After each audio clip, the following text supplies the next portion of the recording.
Good morning. I call to order the Placer County Board of Supervisors meeting for Tuesday, January 9th, 2018 at 9 a.m.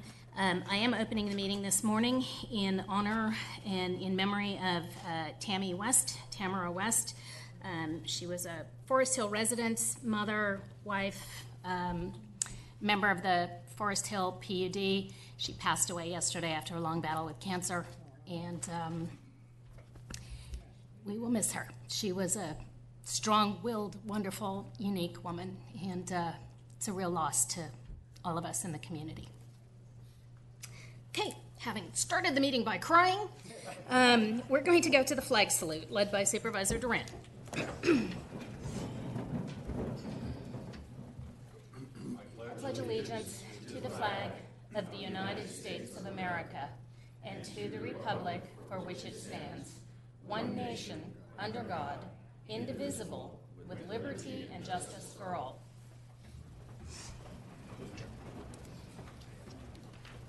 Okay, our first timed item is a Board of Supervisors item. This is a reorganization of the board, which really just means Jim and I are going to swap chairs. So I guess, Jerry, is there some specific action you would like us to take on this? To nominate Supervisor Holmes as chairman with a great reservation. I will do so. And I'll similarly second. Are there any other nominations for chair before we take an action on this, with or without reservations? Okay, seeing none, all those in favor? Aye. Any opposed? Any abstentions? Jim, I hope you voted for yourself. I didn't hear you there. Okay, good. Excellent. All right. He was the lone no vote. Yeah. And then we will also need vice chair. I think the new chairman gets to do that. They entertain the motion for vice. Oh, okay. All right. We have motion and a second, also with reservations. All those in favor? Aye. Aye. Any opposed? Any abstentions? Wonderful. Now Jim and I get to swap chairs. Right? Before you sit down, we have this ceremonial item that we have to pass on. So if you'll come here, please, and stand. Should put on makeup. It's my honor to present this to Supervisor Montgomery, past chair. You've led this board with class, dignity, and you ran a crisp meeting. No, serious. And the board will have to agree with me, and who can forget your dynamic leadership with Reola Vineyard's final map and the Bickford final map. You were right on target and kept us moving. Of course, I had to make the motions half the time, but you did that very well. So we really appreciate your service. Congratulations. Thank you. Chairman Holmes. You're welcome. My pleasure. Oh, awesome.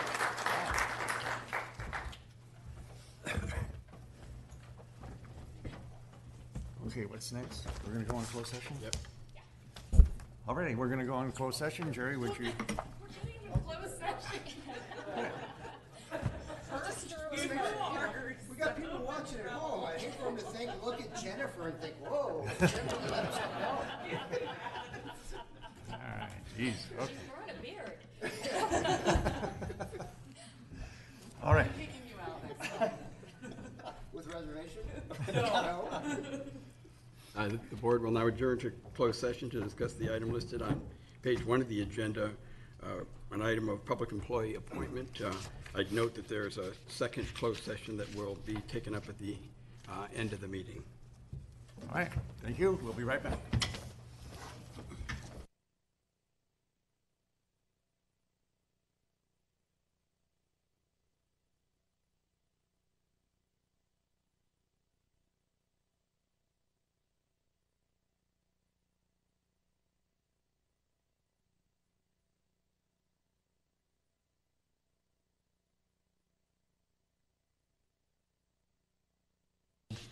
As our county executive officer.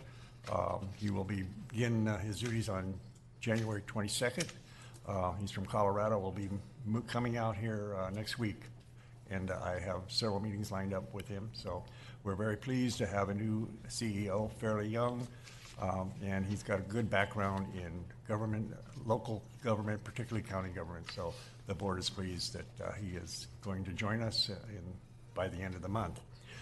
We also made a decision for an interim county executive officer, and we've decided to appoint, what's your name again? Oh, Gerald Carden. You could have just said county council. County council as our interim county executive officer. That concludes our report. And now we will move on to the consent agenda. What? Human resources. Oh, human resources. Oh, okay. Oh, that's what you're here for. It's my first day on the job, so. Human Resources to approve appointment of county executive officer and authorized chair to execute an employment agreement with the selected candidate. Mr. Chair, good morning, members of the board. It's my pleasure to present this item to you this morning, which requests your approval of an employment agreement with your newly selected CEO. As you're aware, when we learned of the departure of our past CEO, your board requested that the HR department conduct an executive recruitment, and under the skilled leadership of Judy Laporte, the assistant HR director, we did conduct that recruitment with the assistance of a firm and attracted a very strong pool of candidates, both internal to the state and external from other states. Your board interviewed several of the most highly qualified applicants and today discussed your selection choice. So we would ask for your authorization to enter into that employment agreement on behalf of your board. All right. Any comments? Any? Okay. We need a, Oh, well, yeah. Oh, any public comment on this item? You'll get the hang of it, Jim. Yeah. Well, it's always a lady telling me what to do. Why should things be different here? All right, we'll close public comment and bring this back to board for action. Second. It's been moved and seconded to approve the employment contract with Todd Leopold as our new CEO. All those in favor, please say aye. Aye. Thank you. The motion is passed. Now we will move to the consent agenda. All items on the consent agenda have been recommended for approval by the county executive department. All items will be approved by a single roll call vote. Anyone may ask to address consent items prior to the board taking action, and the item will be moved for discussion. Is there anything that needs to be removed for discussion? Mr. Chair, I Yeah. request we remove item 23B, please. Already? Was that what you're? Yes. Okay. Any other items need to be removed for discussion? Move approval of the remaining items. It's been moved and second to approve the remaining items. All those in favor, please say aye. Aye. And now we'll move to item 23B. Is that it? Yeah, Mr. Chair, appreciate the board removing this item. Ask Ken Grimm if you would please step forward. We have or Ken's going to punt, somebody who actually knows the issue. And he's going to talk to us about a request for an easement, basically modification to an existing easement agreement that we have in the Tree Lake Village area. So a little background on this for us, if you would. Correct. So the item before you today is a request for an abandonment of a portion of a trail easement adjacent to Tree Lake Park. And the folks who had some questions about this item today it was fortunate they let us know yesterday, so we were able to get some graphics up, and I hope we could get those up on the screen. I could explain better, I think. Here you have Tree Lake Park to the north part of this photo, and the storage facility to the south part of this photo. This is underneath high-powered lines at the very base of Tree Lake, the very south end. In fact, this is Sacramento County, this line running at the very bottom of that storage facility. Between the property along the perimeter of the storage facility is a trail easement today. And that trail easement picks up, we have a paved trail to the west that runs into the city of Roseville, and we have a dirt trail that runs through the park, down through a portion of this property, and then that goes over the Folsom Lake State Recreation Area. Eventually, that trail is planned in our community plan and other regional documents to be a connection to the American River Parkway, connect all of the communities of Granite Bay and Roseville all the way down to downtown Sacramento. But that trail is not built today. That easement is where that trail will go in the future. When the parking was done, you can see it's a fairly new parking lot here, storage facility. When that grading was done, the owner of this property graded a berm onto a portion of this trail easement, and that was caught during the inspections and brought to our attention, and we talked about it. And the berm was going to be removed. It would have had to be removed, but we started talking about the nature of this trail easement and perhaps some better improvements that we could make out of that trail easement. It so happens that this portion of the trail easement where the berm resides right now is in an area that would be very difficult to build a trail. It would take out some trees. It would go through a drainage area. The existing easement also runs right through through a high-powered tower foundation, so that was not optimal. Makes kind of a dogleg bend, which is not very good for a Class 1 paved trail. So we began talking about maybe some mutually beneficial swaps that we could make to get a better trail easement and avoid having to take the berm out of the easement. So I'll show you a couple of photos very quickly. From that direction, you can see the berm that was graded right next to the trees, and then from the other side of the trees, from the perspective of the park, we do have a pretty flat graded area, which is where we would elect to put that trail anyway. This is on park property. We would not need that portion of easement just here between the trees and that storage area. And another perspective view continuing out into that open space area. Again, a better area for that trail and a portion of that easement that we didn't feel like we needed. So we came up with this proposal, drew up these plats. We would be, if your board agrees, we would be abandoning this portion of the easement where the berm is.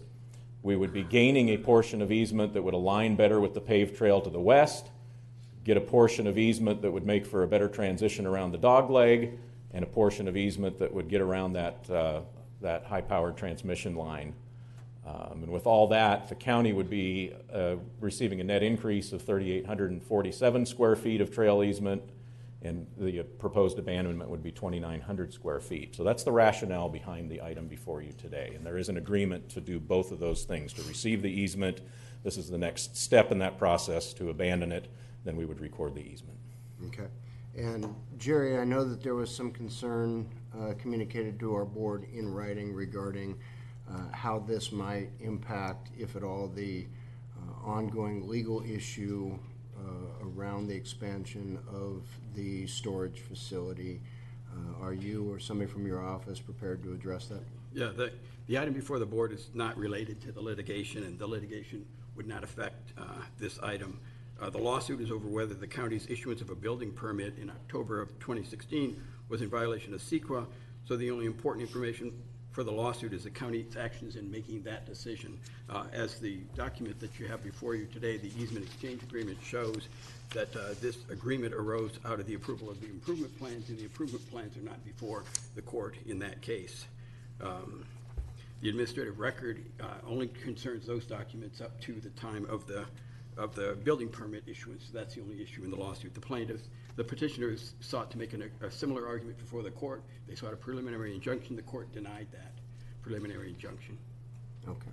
And do we have an estimate if the easement were to remain where it is? Do we have an estimate on the cost to the county to construct a Class 1 trail where the easement is versus the cost to the county to construct the Class 1 trail with the proposed modification?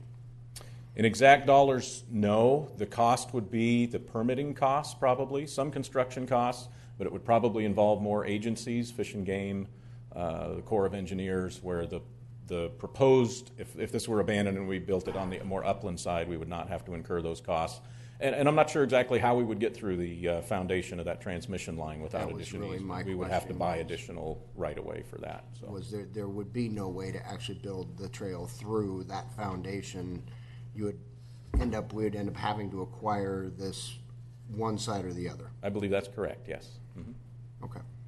Thank you. That's all the questions I have. All right. Any other questions from board members? Seeing none, does anyone in the audience wish to address the board on this item?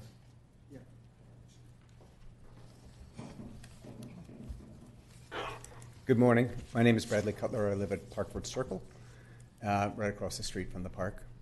And we were, you've got all my, you have a packet available here. We're still requesting that we pull item 23B1 from today. We would appreciate not voting on this at this time.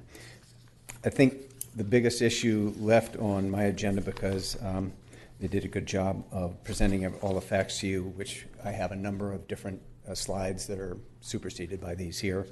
I think that shortens my ideas to just a few. Some 20 years ago, gentlemen in that seat decided that this trail was a very important part of the development, and they conditioned the owner to proceed to develop that trail. That has been abandoned. I don't know how or why, but it's no longer the act for the owner and the developer to build a $250,000 trail. That's a quarter mile long, by the way, from one end to the other. And in doing that, there's obviously you're going to be going directly through and adjacent to wetlands. That plan shows that that the sinkhole is directly adjacent to the trail. I kind of question that a little bit because I think you'll find that it goes right through there. The line that the picture you saw of the nice wide area between the parking stalls in the park and the trees I think is rather dismissive. I think you're going to end up, as there's a picture at the very back of our package that shows taken from center field on the park looking across to the structure, that you're going to wipe out a number of trees along that path. And you'll wipe out a whole bunch more as you go down through the detention basin, through the wetlands area, and then out further on. So I think I think this goes a long way toward what we're doing, but I believe it would be better. We have a planned meeting with Park and Rec coming up and at the end of this week, and where we can discuss this and we can ask for some vegetation. But I'm still mystified as to how this body 20 years ago said the developer was building. Now we've got a $250,000 bill that the taxpayers have to build it. And so I don't know how that happened, but I think it's up to you guys to please try and rectify that, because this is not a public commitment. This is the developer's commitment. Thank you. Chairman, if I may, Ken, would you mind stepping up real quick? So, memory serves, Tree Lake, very first development agreement Placer County ever did was Tree Lake Village. You know, it was somewhere around 1987. Does that sound right? Yeah, definitely before my time. Yeah. 20 years before. Yeah, it was already done when I first got elected in 1992. I want to say it was somewhere around 1987 where Tree Lake was permitted as a under the development agreement. At that time, when it came to trails, did we require full improvements, or did we simply require the dedication of right-of-way? I would assume having people build those as part of some of the newer community plans. So going back that far, I would assume, but I do not know for sure, that probably wasn't a requirement back then. But in any development, it's always about proportionality, what someone's building. We don't just automatically say you're going to develop and you have all these requirements. It has to be proportional to what development you're doing. I can't speak to what that was here in this case, particularly that long ago. It was a long time ago. We're dealing today with what we have today, and I do believe this is vastly superior to what we have without having this agreement. Trying to get around that tower, I'm not sure we can do it. I mean, we can talk about it all we want, talk about all sorts of great ideas. We would have to go out and buy it, condemn it, do whatever we have to do, and do some other things. This is vastly superior, in my opinion, to the alternative. Thank you. Thank you, Ken. Is there anyone else wish to speak? Yes. Thank you for the comments. I would really ask that you look at the packet, because 1987 is not what dictates the dedication of this and construction of this trail. In 1998, this board approved Tree Lake Terrace, which subdivided the lots under the power line easement, and we have provided you the exact verbiage in this packet that the board approved for the construction of this facility. So $250,000, whatever it costs, now those costs are being shifted to us. Okay, so I don't think that's right. In addition, some of my notes here, we mentioned that we're talking about the corner where the WAPA Tower is. This is not mutually exclusive type thing. You can still do that corner and he can construct it, or we can get that easement and do something there. But we don't have to abandon the other part by the trees. And I disagree with Mr. Fisher that it can't be built. There's 20 feet, the trees are on the property line. If that was flat, 20 feet wide was the original easement. It's in the packet as well for the recorded document from that EIR, that should be constructed there at his cost, not at ours. So I'm looking for that. These are not one size fits all. You don't have to just say, oh, well, we can't do it because we didn't get the tower easement. You can still get that around the tower. In addition, I want to say that some of the things that are shown today have not been made public. All we were shown in the packet that went to the board was the abandonment. These plans about this new alignment and this new trail, we haven't seen in the community. I'm asking for that you postpone this until the community has had a chance to weigh in. This is for my community in Tree Lake. By the way, my name is Scott Vaughn. I'm from Tree Lake Village. Sorry, I didn't put that in there. And I think it's very important for honest and fair government to give us the chance to make comments and have input into a trail in our neighborhood. If you live there, you'd want that. And that's what I'm asking this board to do. I'm not asking anything that's ridiculous. I'm asking you to postpone it and tell me why I have to pay for it out of my tax dollars. I already pay in Granite Bay an extra landscape and whatever easement of $80 a year. That's $613,000 that this county gets for parks just from Granite Bay, a special easement assessment. We should have consideration. This shouldn't be just, oh yeah, we're going to do what we want, and you can abandon it, and you can trust us that you're going to get the easements. We haven't seen any of that, none of it. And we're meeting with Mr. Fisher and his staff this Friday at 3 o'clock to talk about this, among other issues. So I would encourage you, please, we spent time on this packet.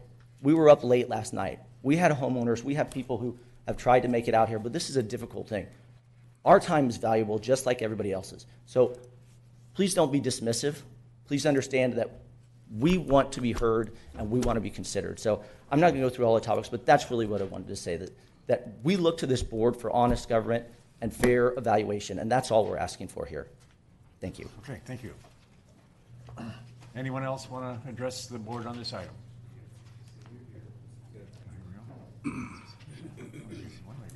Hi, my name is Suzanne Schroeder. I am a resident of Tree Lake Village. I agree with everything that Bradley and Scott have said so far, so I'd like that on the record. I'm an original owner. I've lived at my house for over 20 years. I remember the things that were promised to us then and subsequently. As someone who's held their children's birthday parties at this park and who visit it almost daily, I'd like to express my disappointment that it's considered that we cut into the park because a developer made his parking lot too big. I would also like to put on the record that I know a number of people would have been here, but they had to get their kids to school and they had to work. So just because there are only a few of us doesn't mean we don't have a strong voice. I'd like to commend this council for making me an activist. I have never been to a meeting like this before, so thank you for that. I'd also like to request that when something like this does happen again, where things are sort of snuck in at the last minute, please consider the residents. We're the ones who vote for you. I would like for us to have a chance, a say, without having to go to lawsuits. And sadly, that's where we're ending up, is in lawsuits. We elect you so that you hear us. And I would expect mutual respect in that regard. Thank you very much. Thank you.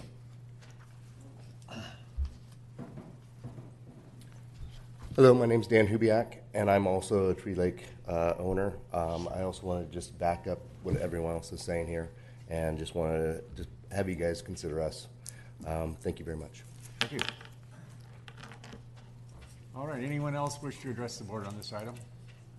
All right, I'll close the public hearing. Mr. Chair, just a quick question. Ken, may I assume that the modifications to that easement that require the county receiving the new property that's in green, the consideration for that is the county abandoning that little elbow there? That was why it was being offered to us at no cost? Correct. That is the mutually beneficial arrangement. Okay. I get it that they do need that yellow. That saves them money. but we get something in return, which is a viable easement going into the future. So the concern that's expressed and that is illustrated in the packet that we received regarding the conditions of approval and the requirement of the construction of the trail, are you able to speak to that, or is that, because I know... I'm not involved on the development side. I'm not sure if Dan Dotai knows, or if not, I do not know. That's right. I'm certainly comfortable, since you guys already have a meeting scheduled, I'm certainly comfortable with delaying this item until you guys have had a chance to meet and talk. But when this does come back to us, I would like some explanation about, was there a requirement that this portion of the trail be constructed, and have we somehow not caused that to happen? Or where does that actually lie? What is the requirement? What map was that associated with? I would be surprised if it was associated with the Tree Lake Terrace, knowing where the Tree Lake Terrace is approximate to this. It's fairly well to the west, and if I'm thinking of the right subdivision with its Sherry Way, is that fairly well to the west, fairly far away from this. So I'd be surprised if it was a condition of that map, but I'd like us to have an answer before we actually move forward with this. So we will do that research. That's great. Thank you. So, Mr. Chair, I'd move that we just delay this or table this item until we've had a chance to meet. I'll second that, and I'll also ask our legal counsel to take a look at that question as well. I'm just not comfortable with what I've heard and what I'm looking at right now. You know, when a document says the following conditions shall be satisfied by the applicant or an agent, you know, maybe that, I don't know what the significance of that language is on this particular document. That's really important. The second thing is that I know in the past we've had controversial things come up before the Board of Supervisors, and this should have been flagged as one. So I really don't want to see anything related to this on consent until these issues are resolved. Does that, everybody understand that? Okay. Any more?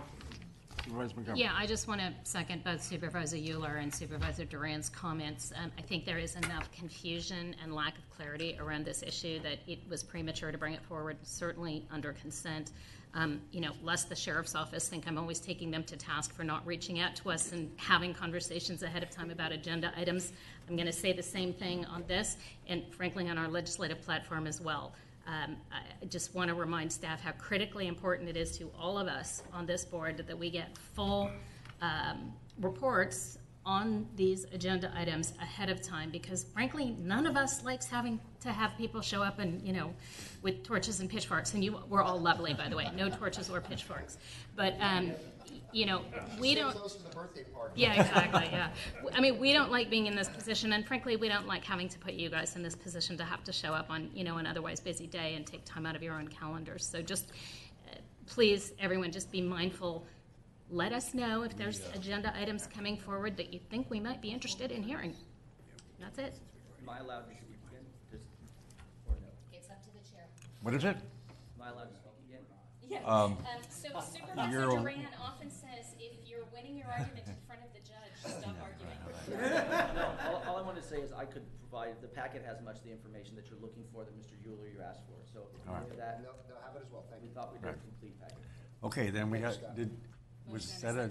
Yeah, we had the motion and the second. Okay, all those in favor to postpone this item to a later date, please signify by saying aye. Aye. Aye.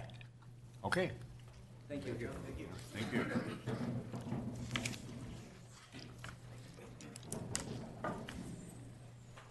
So now we'll move to public comment. Persons may address the board on items not on this agenda. Please limit comments to 3 minutes per person, since the time allotted for public comment is 15 minutes. If all comments cannot be heard within the 15-minute time, the public comment period will be taken up at the end of the regular session. The board is not permitted to take action on items addressed under public comment. Is there anyone here that wishes to address the board on any public comment? Millie, how you doing? How you doing? I'll address the board. My name is Millie Livingston. Some of you know me, some of you don't. I live in Auburn area now. Used to be a North Auburn resident, but now I'm really into Auburn. I want to bring to your attention the letters that were sent by me personally inviting you to come to our Martin Luther King event, which is happening in January 15th. And this is the 34th year that we are doing this. And just a little story, when President Reagan signed the paperwork to make Martin Luther King Day a federal holiday, that was in 1983. And a few of us came down to the courthouse and said, yay, we're going to have a little celebration. Well, nobody was there but us. So we decided next year we're going to do this. So we've been doing it for that length of time. This year, our event is being sponsored by the Hip Hop Congress and the Sierra Foothills Unitarian Universalist Social Justice Committee. It's going to be at the Gomez Center at the 808 Lincoln, and this is going to be open to the public, and we're going to have a special birthday cake for Martin Luther King, which has become a tradition. Oh. At first we said, well, we're not going to have a cake this year, and everybody said, no, we have to have a cake. So the purpose of this is our passing the torch, and I personally, being up there and age-wise, want to pass the torch on to the younger generation to continue this celebration. It's going to be a multicultural, generational program, and with the highlights of the efforts of the work that's done in our community for peace, social justice, and equality. We'll have spoken words. We'll be heard from representatives of local organizations and individuals who will share what they've done in this past year to reflect moving Dr. King's dream forward. The program will include drumming, children's choir, and then there will be some artwork that the children hopefully will be giving us for our march through town, which has also become a tradition. And the Auburn Police Department has said, oh, you're back again. Here, thanks, for letting us know that you're going to march through town. So we're inviting everyone to come, and we hope that we see some of you there and to hear what our voices want to let everyone know what we've been doing. A lot of organizations and a lot of work is being done in this venue, but some of us don't know about it. So I think we need to sit back and listen for a change. So I'm inviting you personally. We'll have a march through town after our service, and we would love to see all of you, or at least some of you there. Thank you very much. What time does it start? This starts at 9:30. We're going to have bagels and coffee, and then the cake, and then the program starts at 10 a.m. All right. And if you want this for the clerks for the minutes, I'd be happy to do that. Thanks, Billy. Is there any other public comment? Anyone up in Tahoe wish to address the board? Hello, Ellie. Oh, can't hear you yet. Well, that's just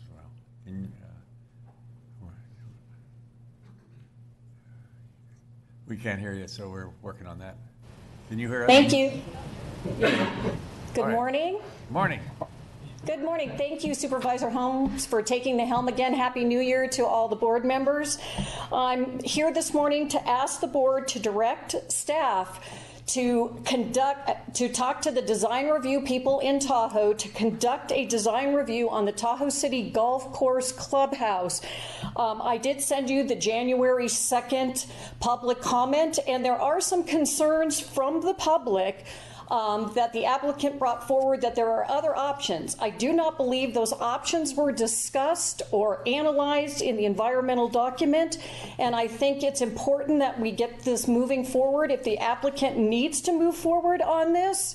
Also, in the discussions at the Tahoe City PUD meeting yesterday, there were the same concerns brought forward by the members of public to the applicant as well as the Tahoe City PUD. We need to make sure that we get those resolved if you want this project to go forward, as well as making sure that the easement issues are cleared up. Thank you. Thanks, Ellie. Anyone else up there? Already? Anyone else here for public comment? Seeing none, I'll close public comment, and we'll move to our 9:10 timed item, transfer 60 tourist accommodation units to Kila, Tahoe.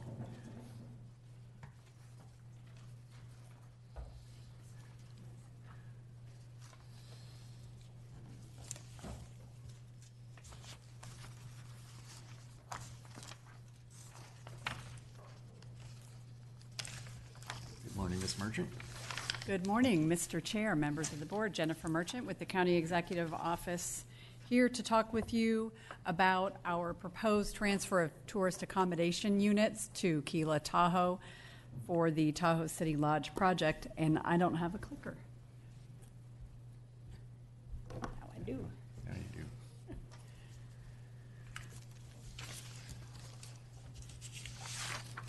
Okay, so here's an overview of the presentation we'll be providing to you today about the proposed agreement. We're going to talk a little bit about the incentive program that was approved by your board a couple years ago, talk specifically about the project and then its application to Placer County to participate in the incentives program. We will update you on our acquisition and banking of tourist accommodation units. And then we will talk a little bit about what kind of positive economic development impacts the project will be bringing, which leads us to the findings that our participation in this agreement with Kila Tahoe LLC is a legal economic development subsidy. And we will then provide you with the details of the proposed transfer agreement and recommend the action to you. Okay, so let's get started.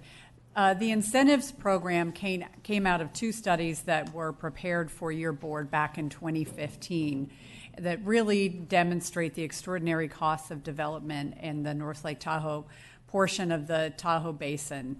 And some of the key research findings are that the market in the Tahoe Basin was really failing. The risks exceeded the rewards of development or redevelopment, and there were cost factors, a variety of cost factors that were really driving this. And the solutions that the county could participate in to help resolve this challenge and failure are streamlining entitlements, offsetting the extraordinary costs, and trying to work with the private sector as well as with public sector partners to resolve the challenges. So the incentive program was created in order to resolve the challenges and result in environmental improvements, in improving the aesthetics in the community, both associated with the implementation of TRPA's Tahoe Basin Area Plan that was approved by your board last year, and then really as it relates to the subsidy, the legal subsidy, providing and creating new jobs and strengthening the local base of the economy and providing tax revenue back to Placer County so that we can invest it further in the community. So a little bit about the Economic Incentive Program. It was approved by your board in May 2016. It really looked at a two-pronged approach to offset these extraordinary costs of investment and development in the Tahoe Basin. It considered investing in tourist accommodation units. Those units, as a reminder, and for folks who haven't heard this discussion in the past, are required in order to develop hotel or lodging product in the Tahoe Basin. So for every tourist unit or hotel room that is developed, TRPA requires that another unit is removed from use. So Placer County determined that this was one of the costs that was standing in the way of investment in lodging. We do know that there had not been a new hotel or motel created in the Tahoe Basin in over 50 years. And the costs and the time associated with this was part of the challenge. So we determined that if we acquired these units and banked them ourselves, that we could make them available to developers who are interested in investing to incentivize that investment. Another piece of the approach is the infrastructure cost offset So parking or other infrastructure could be included and requested from a developer from Placer County in order to incentivize and complete a project. So as it relates specifically to the tourist accommodation units, Placer County to date has banked a total of 146 units. 53 of those units are from previous community plans in the North Lake Tahoe area, and 93 have been purchased from private parties as well as other public agencies in the Tahoe Basin and banked by the county. So just a brief discussion on what the Tahoe City Lodge project is. Your board did approve this in December of I guess it's now 2016, not last year. So it's in the gateway of the commercial core of Tahoe City, and the property was purchased by Kila Tahoe in 2014. It is I think what many of us would call blighted retail property that has been there since the 60s. And the proposal for the project is to construct 118 condo hotel units, 78 of those straight condominiums, and then 40 of those hotel units that would be operated by the property ownership. The project also restores 1.7 acres of stream environment zone land on the Tahoe City Golf Course and proposes to construct a new clubhouse with public meeting space. There's a photo of the project to remind you what it will look like someday. The Tahoe City Lodge application, Paul was integrally involved in that, so I am going to toss it over to him, and he's going to handle the next few slides. Good morning, Paul Griffith, Business Development Manager for Economic Development. As part of the program, the requirement was that there be an application filed for to be involved in the incentive program, and there'd be a committee that would review the application. In September of 2016, Kila Tahoe filed their application requesting 61 TAUs and has now revised that to 60. 14 of the 60 will need to be from Stream Environment Zone land, so SEZ TAUs. The committee of 5 that reviewed the application were from 5 different departments of the county: CEO Tahoe, CEO Fiscal, Economic Development, Community Development Resource Agency, and Department of Public Works and Facilities. The committee reviewed 4 main categories. First one being enhances implementation of the area plan and builds upon the community vision. The second, economic impacts, and then developer applicant background, and finally environmental impacts. Your board memo has a lot of detail in the regards to what the committee determined and the scoring they did, so I won't go into that. But the program criteria suggested that we have a minimum threshold score of 120 out of 170, and the committee scored this project at 147. So the committee is recommending that your board authorize the transfer of 60 TAUs to the project. It seems like it's been 5 years that we've been working to acquire, and bank these TAUs. I think it's been more like 2 or 3, but it's been an eye-opener for us and definitely a good lesson as to what the development committee in the past has had to deal with in order just to get commodities to develop. The good news is, and we're happy to report, we have 146 TAUs banked today. As Jennifer previously mentioned, 53 of those come from community plans which had no cost to the county. 64 of the TAUs were purchased at $12,500 each. 29 were purchased at $12,000 each. And we are currently in negotiations to acquire the SEZ TAUs, and those negotiations are ongoing at $12,250 each. So for the purpose of the program, we are using $12,000 per TAU as the value of the property. The SEZ required 14 SEZ TAUs. We are currently in negotiation with the California Tahoe Conservancy. Their board approved negotiations in June last year, and those are ongoing. We can, in addition to the 14 SEZ TAUs, purchase up to 61 total from the CTC. So positive economic development impacts are many and significant. The project is considered a catalyst project that will revitalize Tahoe City in the commercial core as well as the Tahoe region. It is the first new accommodations that have been built in over 50 years. It's a destination project. It has 118 units, will have significant ripple impacts to the businesses in the community and the region. Will certainly increase pedestrian activity to all the businesses and outdoor recreation. And we're expecting that a lot of those folks will get out of their car and be out of their car for days and use transit, bike trails, and walk the community. And finally, it capitalizes on the previous investment made by the county for the Tahoe City Golf Course, at which time that was made. Some of the key things were to increase density in the town center, which this project does, to better share parking and improve circulation, what this project does, revitalizes the clubhouse and conference space, and restores SEZ land. In terms of the legal economic development subsidy, County Council has determined that it does provide significant economic return to Placer County and the North Lake Tahoe region. Some of the keys or key points to that is the estimated full and part-time jobs of 76 jobs, temporary jobs of 317. Those are entitlement through construction. And then the tax revenue items, TOT revenues estimated at $445,200 per year. Do want to note that that's county staff's estimate.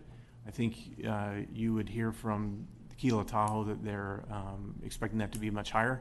That number we've stayed consistent with because in the beginning of the application with the daily rates, we have maintained those same daily rates, but with the economy continuing to get better and the project applicant improving some of the suites and the rooms, he is expecting, Mr. Tuma is expecting that the room rates will be higher. But for continuity, we have kept our estimates at the conservative value.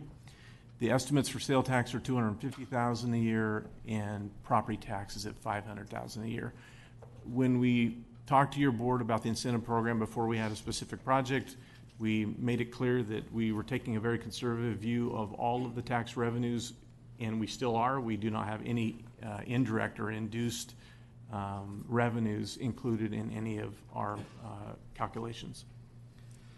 So the estimated project value is between 45 and 70 million. And we, again, in our pro formas that we have shown your board through the time of implementing the program, the incentive program, we were expecting a 15-year amortization, and we think that'll be much quicker now because of the TOT that's going to be generated from the project. I'd now turn the time back over to Jennifer. Thank you. So I want to talk a little bit about the terms of the agreement. This is a 15-year forgivable loan. The 15-year term is consistent with what we conservatively estimate to be the payback for Placer County's investment in these units. The total principal amount of $879,000 includes the value of the TAUs, which is $720,000 based on the $12,000 average cost, as well as staff time to process the project at roughly $95,000. And then there is interest and council and facilities department for time for acquiring the units as well as processing the application. So that's what's included in the principal. The interest rate of 1.59%, which is the treasurer's rate, is included in that as well. So upon full repayment of the $879,000 loan, 15 years or sooner, the agreement shall be considered fully performed and the units would belong to Kila Tahoe LLC. According to the agreement, the project must commence operation within 3 years. The county also has the right to approve the transfer to a new owner based on the financial capacity of the transferee.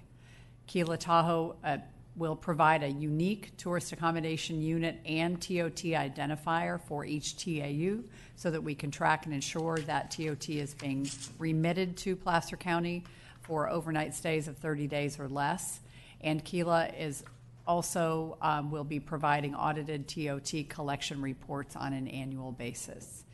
A couple of the conditions of the agreement include the county's acquisition of the 14 Stream Environment Zone tourist accommodation units that we're currently negotiating with the California Tahoe Conservancy to purchase, as well as our approval of Kila Tahoe's financial packet, so that we have contracted with a third party analyst, Goodwin, who does a lot of other work for Placer County, to review their assets and financial capability to implement the project. So those are two contingencies that are still outstanding. So that brings us to the recommended action to conduct a public hearing pursuant to Government Code Section 53083 and adopt a resolution approving a tourist accommodation unit transfer agreement transferring 60 units to Kila Tahoe LLC in accordance with the County of Placer's North Lake Tahoe incentive program. I do want to point out that based on the resolution, this action does delegate authority to the county executive officer, subject to council review and approval, to sign the agreement once the prescribed conditions have been met, and those conditions are, again, the independent financial review results, and acceptance by Placer County staff on those, and our acquisition of the 14 tourist accommodation units. I do want to remind the board that documents on file with the clerk of the board include the transfer agreement as well as the incentives program application. Happy to answer any questions. I do know the applicant is here, and I believe there will be additional public comment on the item. All right. Any comments, Robert? Just one quick question. Just want to, I stated here, I'm sure the answer is yes, but on your slide, I think 10 talks about the new taxes. So there's TOT tax estimated to be $445,200 per year. All of those taxes listed, property tax, sales tax, and the TOT tax, those are all new taxes that don't currently exist, correct? Correct. That's it. Any other comments, Supervisor Durant? Yeah, Jerry, anytime we use county money for things that involve private endeavors, the issue of whether or not that use is a gift of public funds always arises. I'm pretty familiar with this area. I think I'm comfortable enough with it, but for the average folk that's sitting at home, Jerry, explain how it's not a gift of public funds. I just want to correct a little statement on the record by the staff that county council does not provide the opinion on economic benefit. That's an opinion that the board is, and the basic and the public gift of public funds issue is the reason for Government Code Section 53083 because to avoid it being a gift of public funds, the board has to find that there's a significant public benefit involved in providing this incentive to this particular project, and those are the findings that are within the notice of public hearing that the board will be making in adopting the resolution approving this project after the public hearing and that includes hearing the testimony for the public hearing. And that includes all the benefits that we hope to arise and the area hopes to arise that we've just walked through. All the benefits outlined by staff and considering what the public testimony will be also. Right. Thank you. All right. Any other comments from board members? Questions? Okay. We will open it up to the public. Is there anyone in Auburn that wishes to address us? Mr. Tuma. Good morning. Samir Tuma, Kila Tahoe. Just a few things. I think Ms. Merchant touched on the fact, and of course everybody up there is very well aware of the challenges of development in Lake Tahoe. And I think, while there hasn't been much of anything done on the north shore of Lake Tahoe by way of accommodations, when redevelopment was abolished not too long ago in the state of California, it made it even more difficult. And some people like to think of Tahoe as this fancy, rich place where there's lots of money. And while there are examples of that, when you look at Tahoe City and you look at the demographics of Tahoe City, it's quite challenging. And so I really want to commend the county as leaders and staff in particular, coming up with a creative way to fill the gap here. This is not an easy challenge. And I think this is a multi-year process that the county's undergone. On the one hand, to be involved with the purchase of a golf course that could contribute to the goals here. And then on the back end of having done quite a bit of research and having studies done to develop this economic incentive program to try to put all the pieces together. This is leadership. It would be easy for the county just to sit back and say, well, Tahoe's Tahoe and everything will take care of itself. And we've seen for decades that hasn't happened. So the leadership that you've shown both at the board level as well as the staff level is to be commended. It's a tough place to do business, even tougher than I thought it was 5 years ago when I started on this. And I've got the gray hair to prove it. But I just think the leadership, the creativity, and the process that you've gone through is to be commended. And it takes that type of vision in order to make something like this happen. So thank you for being leaders for the community. Appreciate it. Thank you, sir. Anyone else from Auburn wishes to address the board on this item? Seeing none, we'll look to, what? Yeah, I saw that. Yeah. Hi, Ellie. Please proceed. Good morning, Ellie Waller, Tahoe Vista resident. I was a member of the North Tahoe West Citizen Advisory team for the area plan. I'm just going to jump in. The staff report is incorrect where it states approved by the board on December 6th, 1, 2, and 3 bedroom condo hotel suites. In the TRPA special conditions, the lodge is made up of 78 1 and 2 bedroom units. In your findings of fact, in your planning commission, I will turn all this in where I cite these things.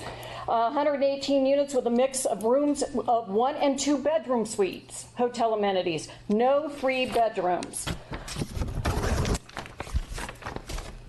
With the county, I'll skip that one. Okay. I would like to better understand what the forgivable loan terms are, what that means, the public, not just me.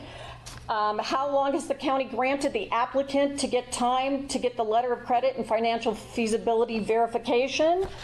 Can staff or the applicant please describe for the public, for the people that don't know, the smaller 3 boutique projects that are currently operated by the applicant? This is a big undertaking for this applicant. That's why they didn't get a full score in that category. The BMP requirements for the Tahoe City Golf Course should be, I'm suggesting, in phase 1. They should have been completed now.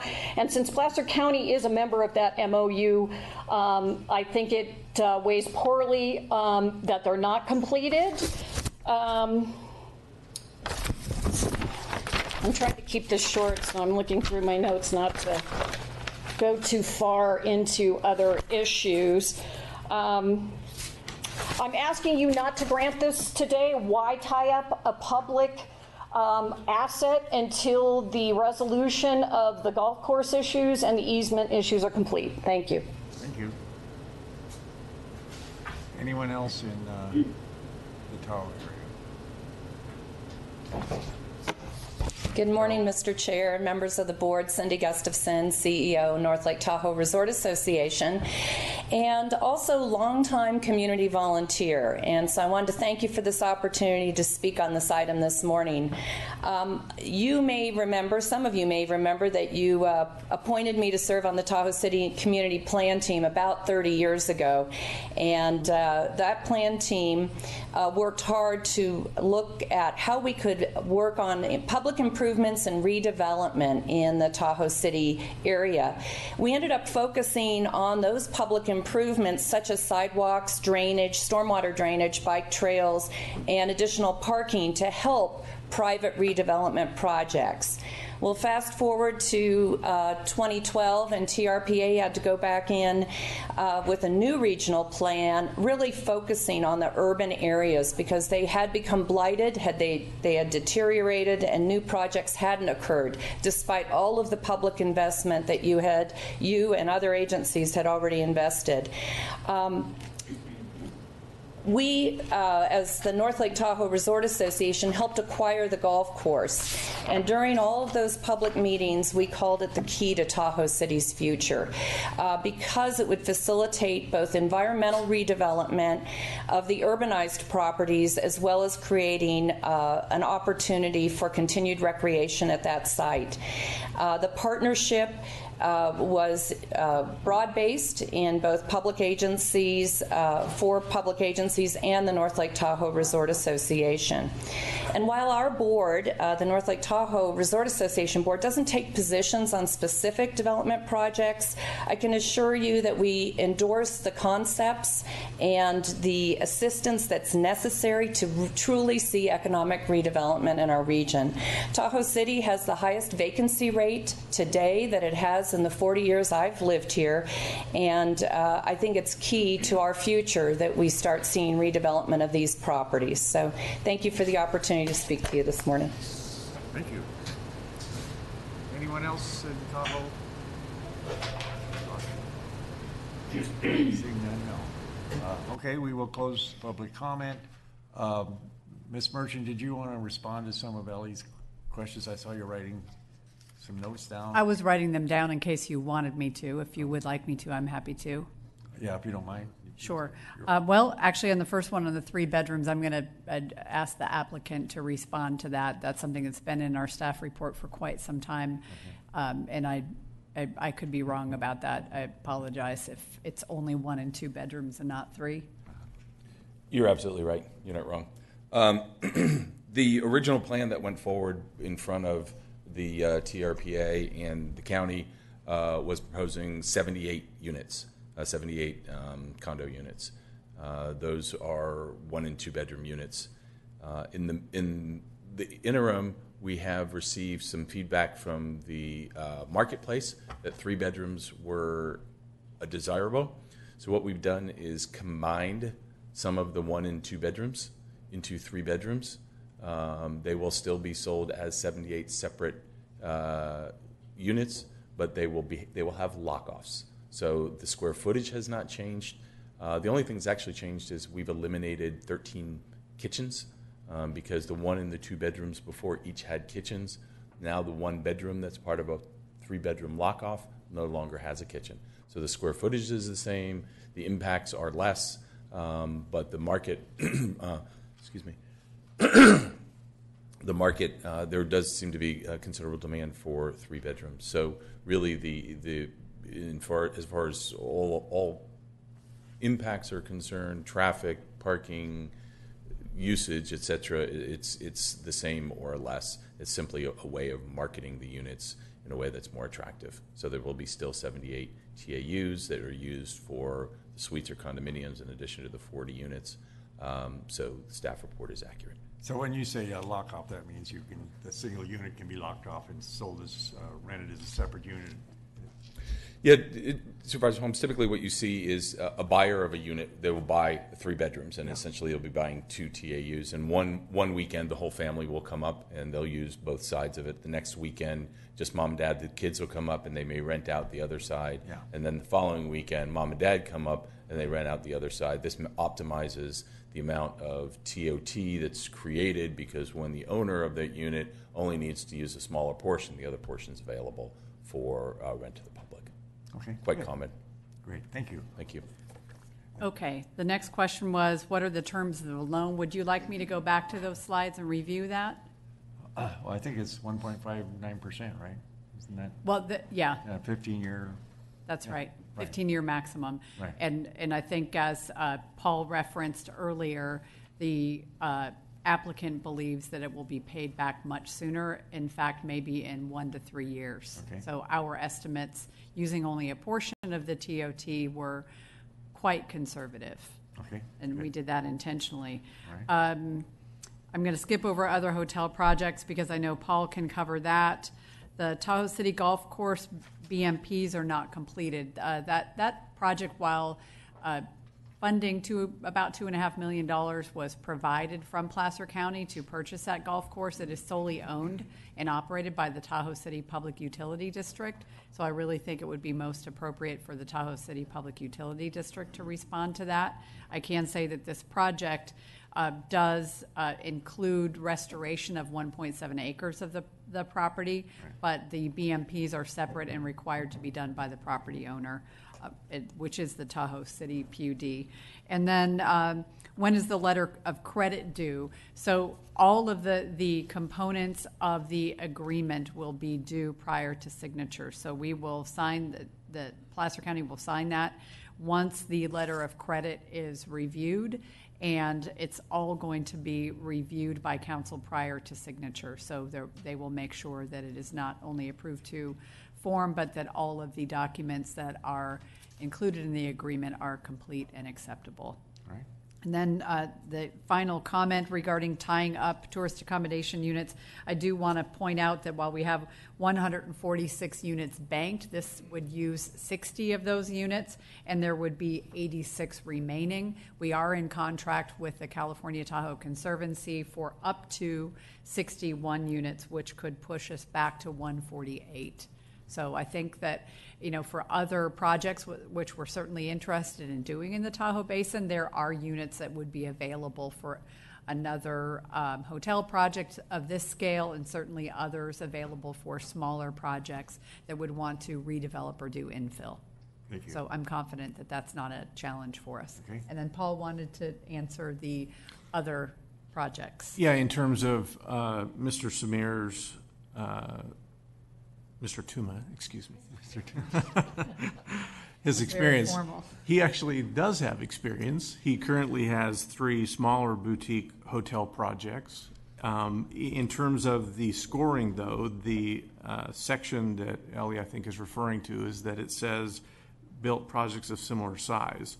So the committee did not give him the 15 points there, but for the rest of the developer applicant section, he gets 45 out of 60 for that section. All right, thank you. Mr. Tuma, did you want to?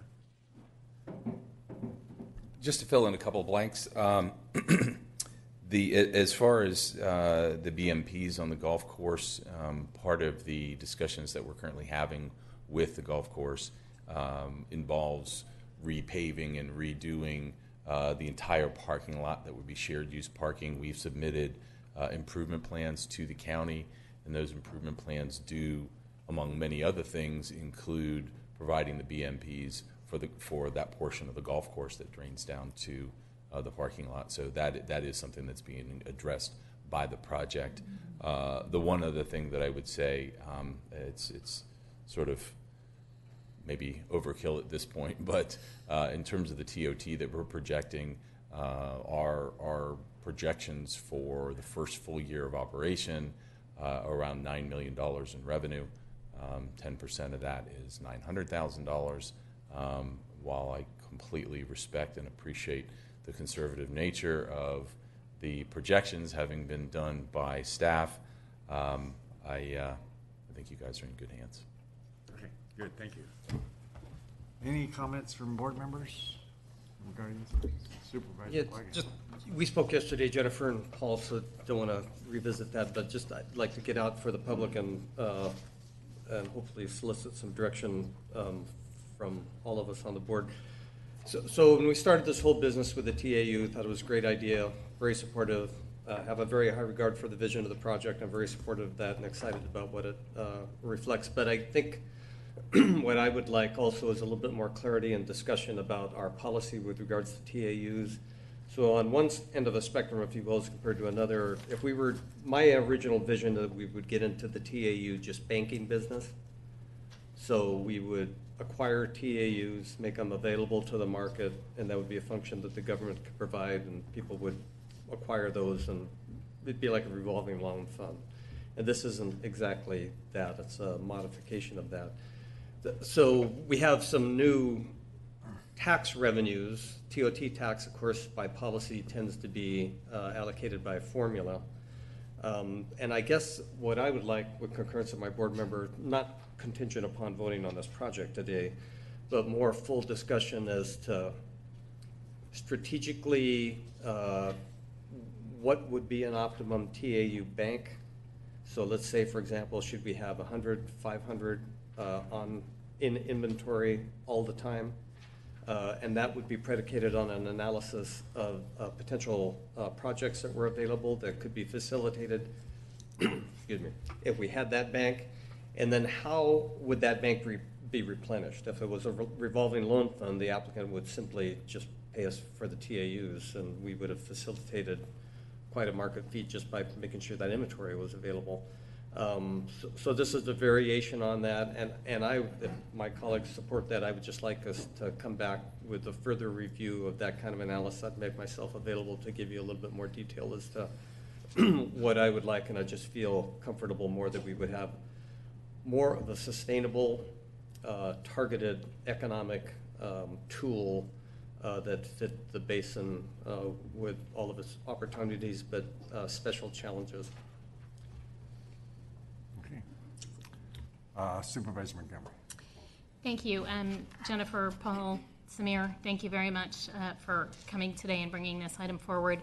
I think it's really important that we take this action and this step today. I think, frankly, Tahoe City is counting on us to do the right thing here. And I will tell you that I guess I've now officially entered my 10th year as a county supervisor, and one of the first things I heard, even before I was elected initially, was, oh my God, what are we going to do with the Henriksen building? And we now have an answer to that, and the county has an opportunity to be part of that solution and to really stimulate some great things in Tahoe City. And frankly, the larger region, not just Tahoe City. The implications will go well beyond Tahoe City from this project. And I think the fact that the League to Save Lake Tahoe was supportive of the project itself really emphasizes that. I think it's also just critically important to understand that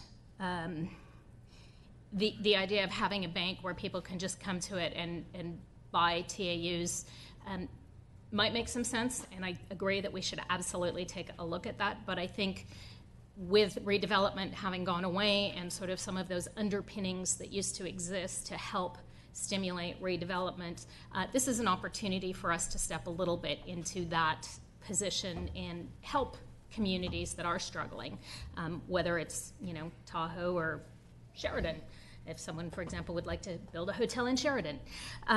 But you don't need TAUs in Sheridan, that's the good news. Yeah. But, I think this is a real opportunity for us to do the right thing here. And I wanted to touch just very briefly on this idea that we shouldn't do something today because the Tahoe City PUD is still in conversations with Mr. Tuma. If we were to just say, well, we're not going to do anything until everything's wrapped up in a bow, then everyone is in the position of saying that same thing and nothing ever moves forward. So I would strongly encourage our board to move forward with this action today. And in fact, I'm going to phrase that in the form of a motion. Well, would you I've been remiss. I didn't open the public hearing. So I'm going to open the public hearing. Having heard testimony, I'm going to go ahead and close the public hearing and then bring it back to the board for action. Now you may proceed. Okay, excellent. Thank you. He's new to this. Yeah. I move that we adopt a resolution approving a tourist accommodation unit transfer agreement transferring 60 tourist accommodation units to Kila Tahoe LLC in accordance with the County of Placer's North Lake Tahoe Economic Incentive Program. I'll second that if I can add just one more comment. Sure. So I didn't disagree with anything you said, which may never happen again in the whole history of Placer County. But I do feel strongly that it would be really good to have staff do some more analysis. Absolutely. And bring it back to see where we can get the best bang for the buck, and frankly, how we're going to finance, if it's important that we have an inventory of TAUs, how are we going to continue to fund those, and how does that accrue to what we're hoping for in the vision of economic development in the Tahoe Basin. That's all I was. I'm on board with you, Robert. Thanks. All right. You have a motion and a second. Will the clerk please call the roll? Duran. Yes. Wygant. Yes. Euler. Montgomery. Yes. Holmes. Yes. Thank you. The motion is passed. Thank you. Thank you. We'll now move to our 9:45 county executive item, the Placer County 2018 legislative platform.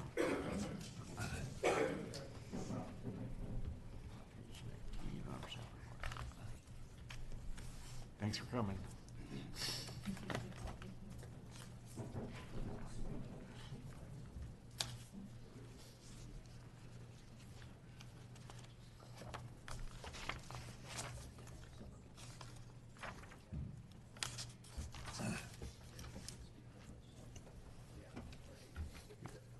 Good morning, Joel. Good morning, Karen. Good morning, Chair, members of your board, Mr. Cardin, Joel Joyce of the County Executive Office. I'm joined here by Karen Lang and Paul, Mr. Yoder, coming in here. From our contracted state lobbyists, Shaw, Yoder, Antwi. First, I want to I'm asking for 3 separate actions from your board today. One is approval or adoption of the 2018 legislative platform, which guides staff and our lobbyist activities on the federal and state level. 2 is to seek direction from your board for staff to pursue amendments or not to Title 7.96 relating to the North Lake Tahoe Transportation Authority. And 3rd is to authorize your board, a few of your board members, to travel to Washington, D.C. to advocate on behalf of policies that affect our residents and visitors. I do want to start out saying the legislative platform is a living document. Supervisor Montgomery, I heard your comments earlier. I'd be happy to obviously take any concerns if I can answer them today, and I'd be more than happy to bring this document back for future adoption, and if you would like, meet with each and every board member in the coming weeks ahead. So with that, I'll get started. I do want to do a fairly quick look back on 2017. As always, the state legislature was very active. Over 2,000 bills were introduced this past year, and more continue to be introduced on a daily basis. With that, the legislature took up bills related to transportation, housing, healthcare, environment, cap and trade, and many others. On the transportation front, the legislature, with a 2/3 supermajority, passed Senate Bill 1, commonly referred to as SB 1. SB 1 is a 12-cent gallon tax increase, as well as a vehicle license fee increase based on the value of your cars to fund a backlog of maintenance both at the state level and at the local government level. Over the next decade, revenues from Senate Bill 1 are expected to bring in $54 billion to the state, with $26 billion going to the state and the other half, $26 billion, going to state and to local governments. Of the $26 billion provided to local governments, Placer County is estimated to receive approximately $124 million over the next 10 years. Senate Bill 1 did not pass without controversy. There are currently 2 initiatives being circulated for signatures for the November 2018 ballot. One referendum which would repeal Senate Bill 1 in its entirety, and one constitutional amendment that would require any additional taxes to go before the voters in a statewide election, including those passed by the legislature in 2017. Staff will continue to monitor these initiatives as they could affect revenues and projections for future budget years. Moving on to healthcare, and specifically in-home supportive services. Your board may recall that the governor's January 2017 budget proposal called for shifting approximately $600 million in additional in-home supportive services costs to counties. CSAC negotiated with the administration to significantly mitigate these additional costs, and the end result was reflected in the governor's May revision and signed into law as a budget trailer bill, SB 90. Statewide, these increased costs remain manageable in the next 2 fiscal years, but are unsustainable in subsequent years. The trailer bill includes a reopener clause for counties and will provide an opportunity to re-examine the funding structure during the development of the fiscal year 2019-2020 state budget. Again, staff will continue to monitor the IHSS program and to work with CSAC to mitigate Placer County's future costs. Another major topic in 2017, and continues to be, is the affordable housing issue. A package of bills designed to help communities combat California's affordable housing crisis was signed into law by the governor on September 29, 2017.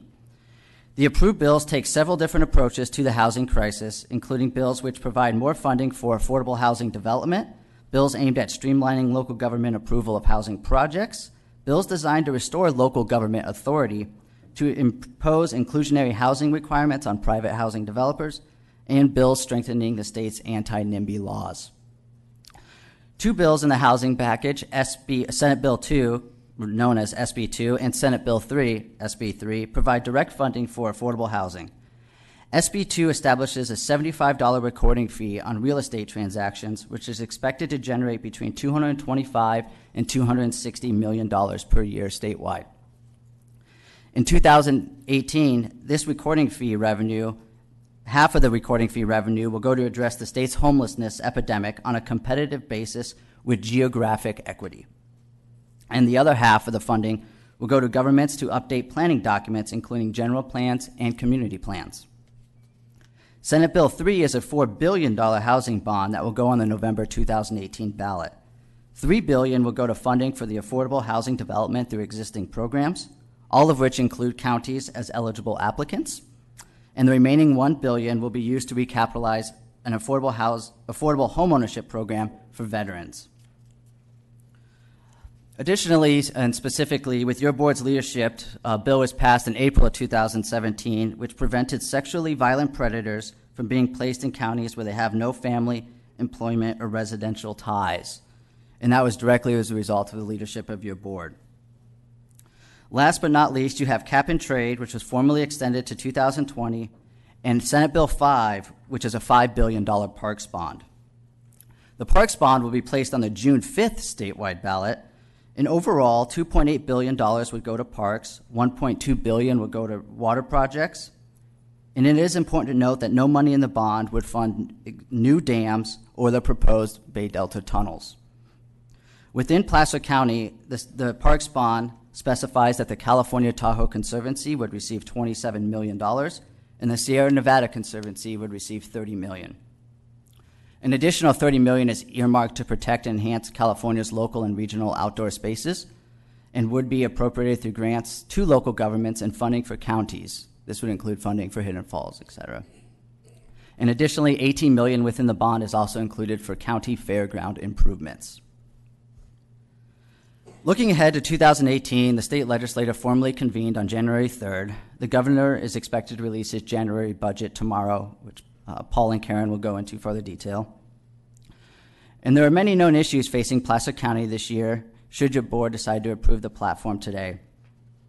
As I spoke about earlier, the protection of Senate Bill 1 revenues is included in the platform as it reads, should your board go forward in adopting that. Continued protection over local control and county contracting authority. This is directly related to Assembly Bill 1250, which significantly hinders board's authority to contract out services or any alternative service delivery method your board should choose. Forest management, labor relations, and CalPERS as the costs continue to increase, and then continuing public safety and healthcare realignment dollars. The legislature is continuously looking at improving realignment, and staff has been meeting with the Legislative Analyst's Office on a regular basis regarding these. 2018 will also be a state gubernatorial election as well as many statewide offices, and that tends to affect politics on a regular basis during election years. At the federal level of Washington, D.C., Congress just wrapped up with comprehensive tax reform, which will take effect starting this year. Your board continues to be very active in regard to policies that affect our residents and visitors with Congress and the administration. The administration and Congress is expected to prioritize infrastructure, entitlement reform, immigration reform, and continued focus on the growth in the overall economy, as well as funding the government for the current year. For Placer County, our federal priorities include economic development, infrastructure, especially in the Sunset area, and that includes Placer Parkway, funding for the Titan 1A missile site cleanup, continued water resources supply and protection, our biomass facility, secure rural schools funding reauthorization, as well as federal payment in lieu of taxes reauthorization. Over the however many years, I think we're on 18 to 20 here for the Placer County Conservation Plan. We're almost hopefully about to wrap up. Referred to as the PCCP work program is finalizing its public review drafts, and local, state, and federal reviews will commence with a notice availability and posting in the Federal Register hopefully sometime this spring. Our PCCP administrator and a few supervisors will be meeting with the California Secretary of Resources, Director of the California Department of Fish and Wildlife, and the Regional Director of the U.S. Fish and Wildlife later this month in order to help facilitate that process. Additionally, staff will be participating in the 2018 State Parks Bond process, as there is expected to be significant funding for PCCP acquisition and Placer Legacy acquisitions. Onto the platform itself. The platform starts to be developed in the fall with a meeting with our state lobbyists from Shaw, Yoder, Antwi, as well as our federal lobbyists from Holland and Knight. They meet with departments to go over priorities of those departments as well as priorities within the state of California and Washington, D.C. With that, there are a few new items in our platform that I do want to go over today. As I mentioned earlier, protection of Senate Bill 1 revenues is included in the platform. Many new items related to HHS and flexibility in delivering services for our residents in a more effective and efficient manner is included. There are also various funding issues included, including for Placer Parkway and related transportation issues.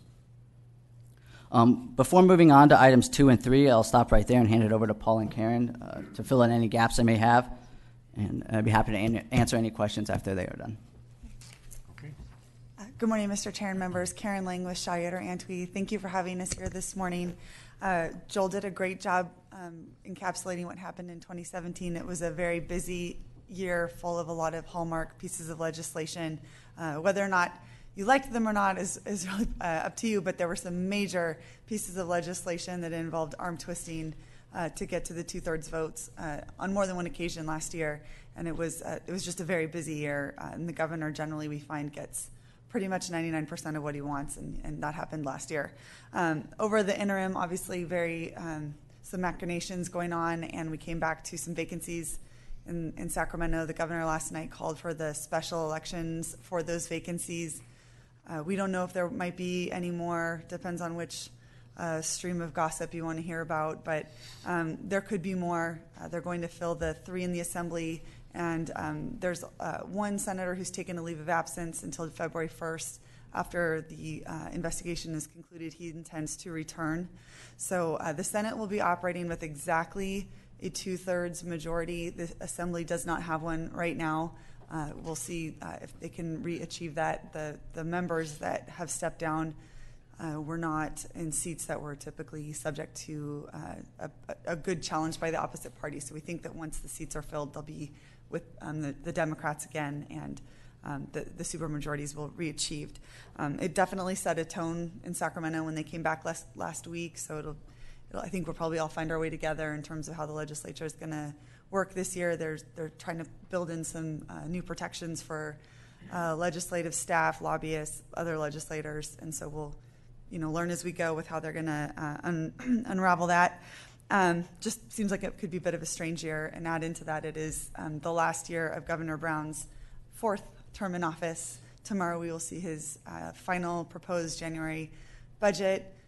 The state, I'm sure you've read in the papers, you realize the state does have a pretty healthy surplus sitting in the bank. And so far, revenues have continued to pretty much match or exceed what the governor predicted when the June budget was signed into law 7 months ago. So we haven't gone over the cliff yet, which he's constantly tried to talk about, how soon the revenues will start to decline. But they have slowed down, but we're still above where we thought we were going to be. So we'll find out what he's planning on doing with the surplus tomorrow. It does sound like he will be fully funding education as it relates to the Common Core and local control funding formula. He's going to fully fund that 2 years earlier than he thought he was going to fully fund it. So that's one little reveal he made yesterday to the papers, and they're covering it today.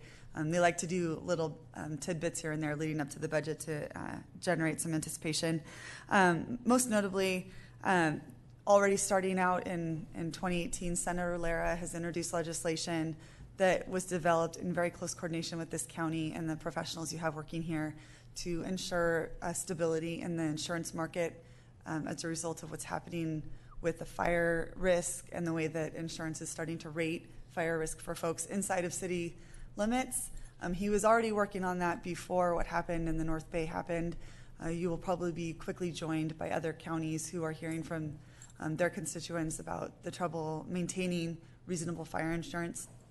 So Paul and I do plan on spending quite a bit of time working with Senator Lara's office on your behalf to try and stabilize the insurance market for folks that have been affected. Of course, fire recovery is going to be a big deal in 2018. There's probably no less than 15 or 20 bills being worked up right now to try and help folks that are recovering. I don't think it's going to be unique to Sonoma, Napa, Mendocino, and Lake. I think obviously Ventura is dealing with it, and parts of Los Angeles. So I think there's going to be a host of counties that might come together to try and do some really good things for their constituents in the face of the way that the insurance market is changing and what that means for being able to get a mortgage and be able to pay the bills if your insurance triples. So plan on working a lot, especially with Supervisor Montgomery, with Senator Lara. Sure. We'll plan on working quite a bit on that. And then finally, I've had the really good experience of working with your child support department over the years related to certain things, and we anticipate a major effort that's being launched by a core of counties to increase the amount of funding that goes to county departments to help deliver better services to constituents. So we'll plan on doing that, and I'll hand it over to Paul for what Joel and I didn't cover. Thanks, Karen. Thank you, Joel, Mr. Chair, other board members. Happy Tuesday. Just very quickly, Karen used the word strange, and I think that's really true. It just fiscally, in my career, it's always been true that if things are bad, they're really, really bad. They're bad at the state level. They're bad at the federal level. If things are good, not that things are really ever good in government, generally they're good in D.C. and they're good in Sacramento. But as Karen sort of highlighted, and the Sacramento Bee touched on it a little bit today, but I'd like to delve into a little bit more. I mean, there's a lot of money that's going to come into the state coffers. I mean, I think that's just a given. But at the federal level, I think, as you all know, Congress has yet to reauthorize the Children's Health Insurance Program. That's $2.5, $3 billion annually to the state of California, just depending on how the program is designed. And I think you will see the majority Democrats in the legislature. If Congress continues to not act, I think you're going to see Governor Brown and the majority Democrats want to triage that at least somehow, some way. And then just beyond that, there is this bigger question of the tax reform and how the California legislature and the governor are going to react to it. It's going to have ramifications. You've probably seen Senate Pro Tem Kevin De Leon has already introduced a bill to try to explore, just frankly, a very new and different way of how money would come into the state of California and how that would maybe be treated at the federal level going forward. So that tension between Washington, D.C. and Sacramento is absolutely going to continue. That's another thing that's going to add to the strangeness.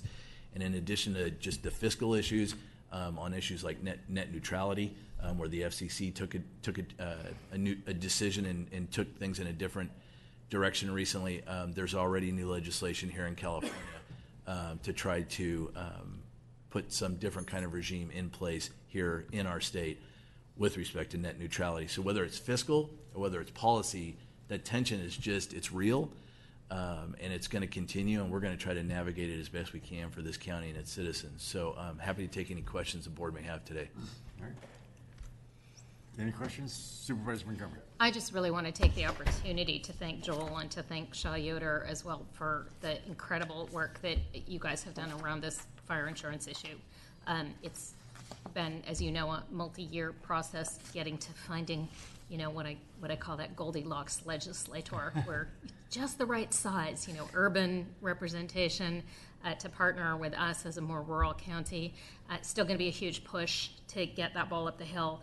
But, my concern around this, in addition to people's safety and protecting their homes, is the implications for local government should insurers continue to flee the state of California, won't be able to sell homes, won't be able to get mortgages. We are so dependent, our general fund and frankly all local jurisdictions, on property tax dollars, that this is an issue that I think should be really, really high on all of our radar. And I appreciate all the work that you guys have done carrying this ball forward. It's not over the finish line by any stretch of the imagination, but I think we got a good team. I'm not sure who's the running back, but yay, running back. So thank you. And I would be remiss if I didn't thank the leadership of Becky Riggin and John McEldowney as a result. All right, good. Any other comments from the board members? Anyone in the public wish to address us on this issue? Anybody in Tahoe? Alrighty, so we're being asked, you said that we're going to postpone action on to approval of this until... Well, ultimately, it's up to your board, Chairman, but I'd be more than happy to postpone it, bring it back at a later date, meet with any board members should they have any questions, concerns, or changes that they would like. Yeah, Chairman Holmes, I would just request that we do defer taking specific action on the legislative platform itself. We can take action, I think, on the other two agenda items under this agenda piece today. But what I would suggest is that we make some time to meet, go over some of this, make sure that we all have a full understanding of the implications of all of these, because some are new. There's a lot of older stuff on there. But I think, if we could bring this back maybe on the Tuesday to Tahoe for action, that would give us enough time to have meetings and actually have a opportunity to really review this more in depth. All right. Jerry, do we need to take a formal action on that? No, it's not if we're just going to put the item aside till. Okay. Do we want a time certain in Tahoe on Monday or Tuesday? Or? Do we need a time certain on that one? No. No.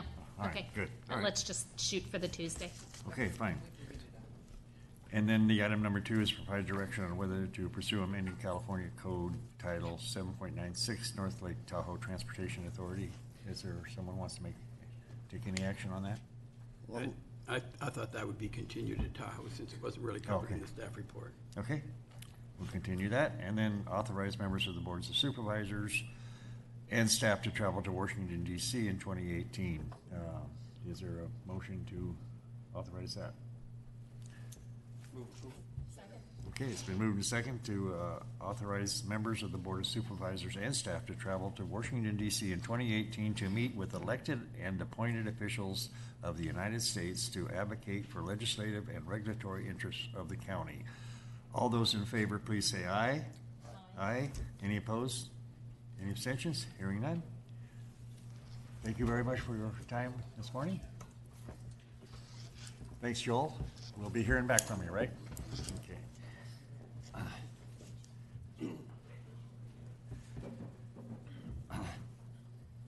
Right, now we'll move to our 10:05 timed item, Public Works and Facilities.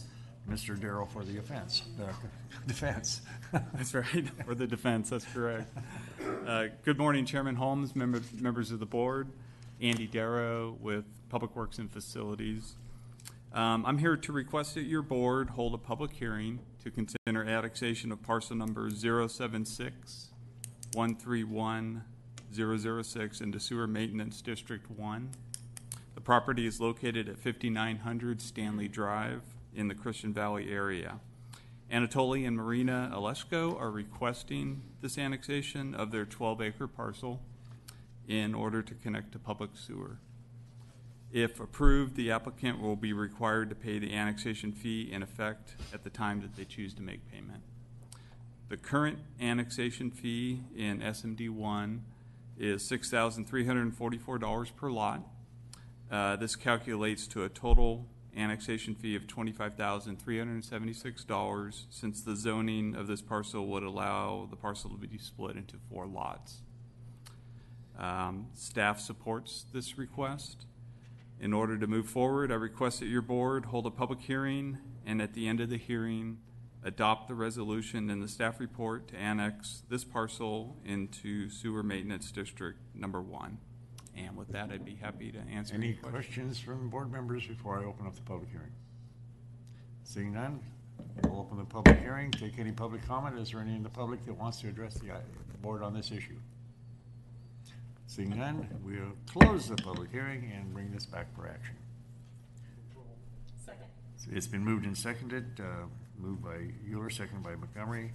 All those in favor, please say aye. Aye.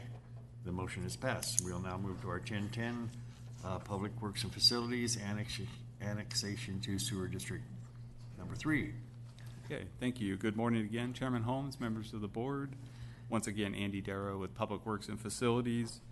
I'm here to request that your board hold another public hearing to consider the annexation of parcel number 037-111-004 into the boundaries of Sewer Maintenance District Number 3. The property is located on Peach Circle in the Loomis area. Joe Norman, who is president of Kingsley Development Group, is requesting annexation of this 1.26 acre parcel in order to connect to public sewer. If approved, the applicant will be required to pay the annexation fee in effect at the time they choose to make payment. And the current annexation fee in SMD 3 is $4,440. And so that would just be for the one lot. Staff supports this request. In order to move forward, I request that your board hold a public hearing and at the end of the hearing, adopt the resolution and the staff report to annex this parcel into the boundaries of Sewer Maintenance District 3. And once again, I can answer any questions.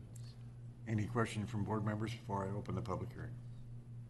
Seeing none, this is the public hearing. I'll open the public hearing. Is there anybody from the audience that wishes to address the board on this item? Seeing none, we'll close the public hearing and bring it back for action. Second. Okay. It's been moved and seconded to approve the item. All those in favor, please say aye. Aye. Any opposed? Any abstentions? Hearing none, the motion is passed. Thank you, Mr. Darrow. Thank you. And now we'll move to 10:15, timed item. Community Development Resource Agency, update on the public-private partnership with Placer County Contractors Association. Mr. Wigger. Well, good morning, Mr. Chairman, Holmes, and supervisors, but unfortunately, I am a flu statistic today. Jeff Thomas will be making this presentation for me. I'll have to try that sometime.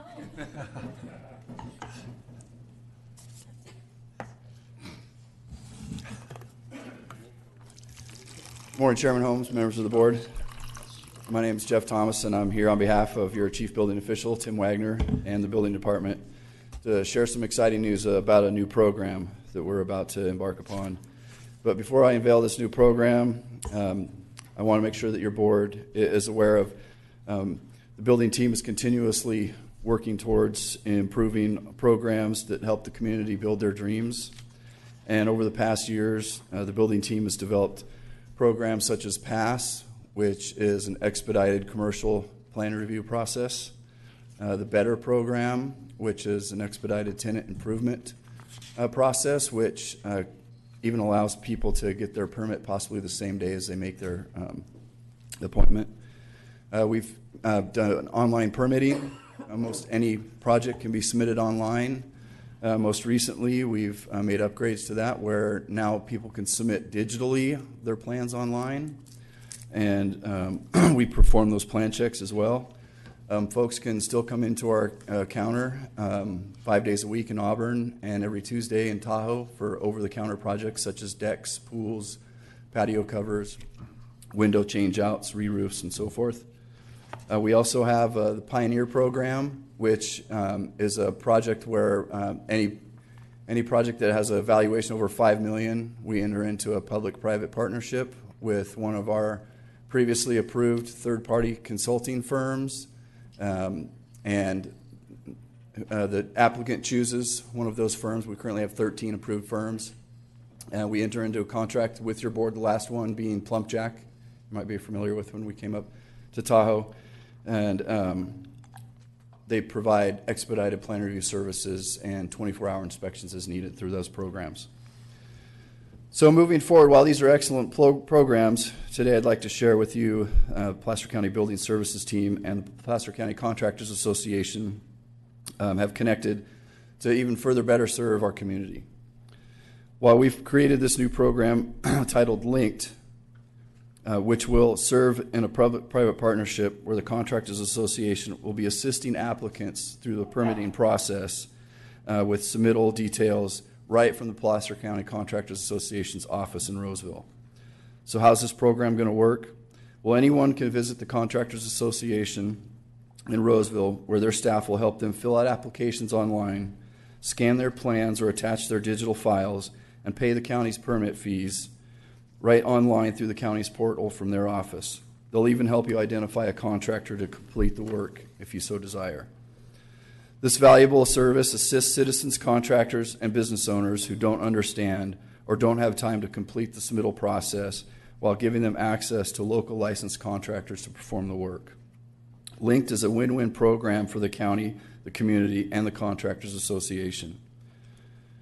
So if anyone from the public needs help completing a permit application or submitting digital construction drawings to the county, wants to convert your paper drawings to digital submittal and submit to the county, or just simply looking for a California licensed contractor to complete their project, the Linked program and these services offered by the Building Services Division and the Placer County Contractors Association are provided as a convenience at no additional cost by either the county or the Placer County Contractors Association. So therefore, commencing on February 1st, 2018, visit the Placer County Contractors Association's permit kiosk in Roseville to apply for Placer County permits online, submit paper plans to have them convert them for you to digital electronic submittals, or find a contractor that will best serve your needs for your project. Please know that we'll be also meeting with the Contractors Association of Tahoe Truckee later this week to establish the same program if they so desire.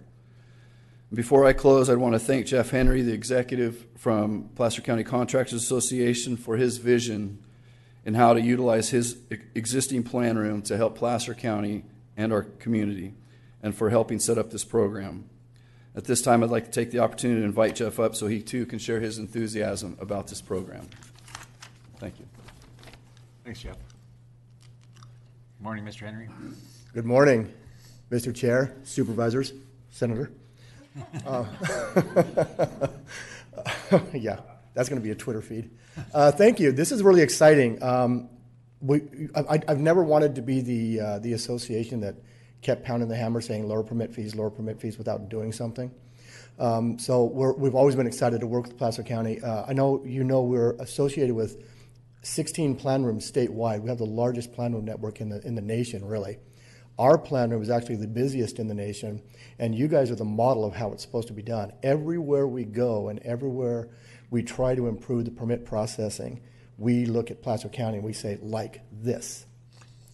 And we get into San Francisco and stuff, and they fight back. but this is the model of how things done. So we're really, really excited. We saw an opportunity in West Placer of having a tremendous amount of growth, a huge amount of not only subdivisions and major developments, but the mom and pop stores, the local businesses, the majority of the building getting backlog trying to convert files, trying to figure out how to use the new system, driving to Auburn to get all this stuff done. And we're at the threshold of where the new growth is going to be. It was a natural fit. We already have training centers where we teach the public how to hire contractors. We already have systems where we're out mediating disputes in between contractors and homeowners that the CSLB and the building departments have sent people to us to. So it's a natural evolution. It's a natural fit.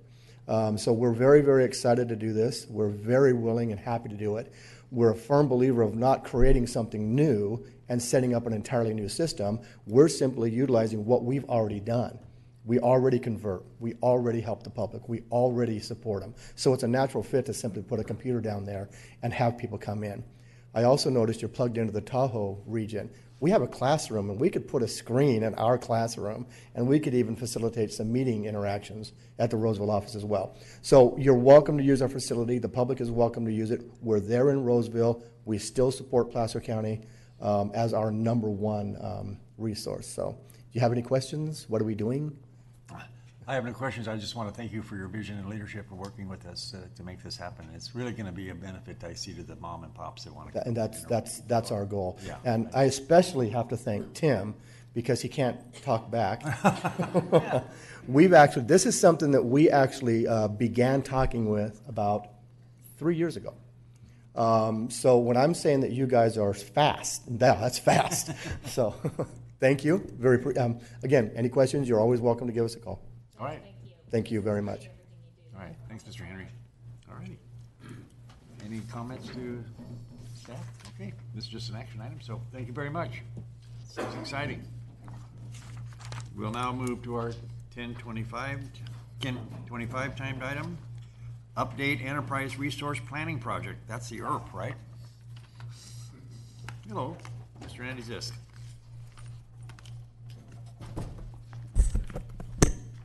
Good morning, Chairman Holmes, members of the board, Mr. Carden, Andy Sisk, County Auditor Controller. With me to my left is Steve Lucky from Lucky Consulting.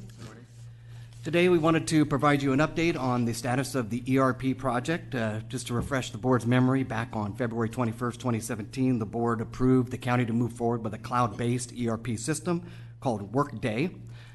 Prior to that, your board also authorized the hiring of a dedicated project manager, Steve Leckie from Leckie Consulting, who will give a presentation here in a minute. And the third key item was the approval of a contract with Sierra Cedar, who is our implementation partner working alongside Steve Leckie and the project team.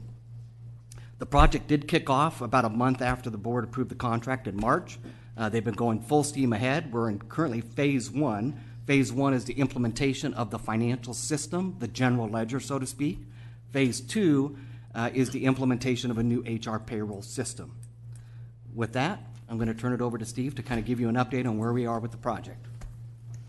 Great. Good morning. Thank you. As Andy alluded to, well, first of all, before I go on, do you guys have a copy of the presentation? I do have extra copies, if not. So. Yeah, right here. Okay, perfect. So on the first part of the presentation, we wanted to give you an overview of the schedule. And as Andy alluded to, it is broken up into two overlapping phases intentionally to make it a little more palatable for the project team and the county departments to be able to absorb such a significant change. A good change, but a significant change. So on the first slide there, you'll see that it's really broken out into the green bar that shows financials for phase one and the red bar that shows for HR payroll. And the phase one project for financials started approximately February 2017. And if you fast forward to the graphic, it starts on January 2018, which is today.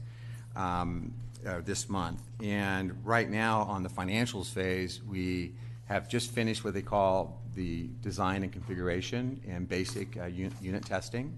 And we're now preparing for the next cycle of testing. There's just multiple cycles of testing, and they just happen to call it end-to-end testing. So we're getting ready to do that, and that's going pretty well overall. And as you can see on the chart, the go-live date when we put the phase one financial modules into production is July 1st, 2018. So that is essentially the first page. And then over the next few months for phase two, again, these phases are running concurrently. The phase two part of the project started approximately October of 2017 for HR payroll. And right now, as we speak, they're down at the main county campus conducting a number of design sessions, working with the HR department, the audit controller, and other departments as necessary. And there will be a whole host of sessions over the next few weeks. So that takes us pretty much January through June, and then the next 6 months, I'll try to speed it up a little bit here, but July through December, you can see that we're going to move into production, which I already mentioned for phase one for financials. And then for the number of months after that, we're going to have what we call post-go-live support. That's when we're stabilizing the system, working with the departments, and getting out some of the kinks, which always happens. It's normal. And then once that is done, we're also working with phase two, of course, on HR payroll.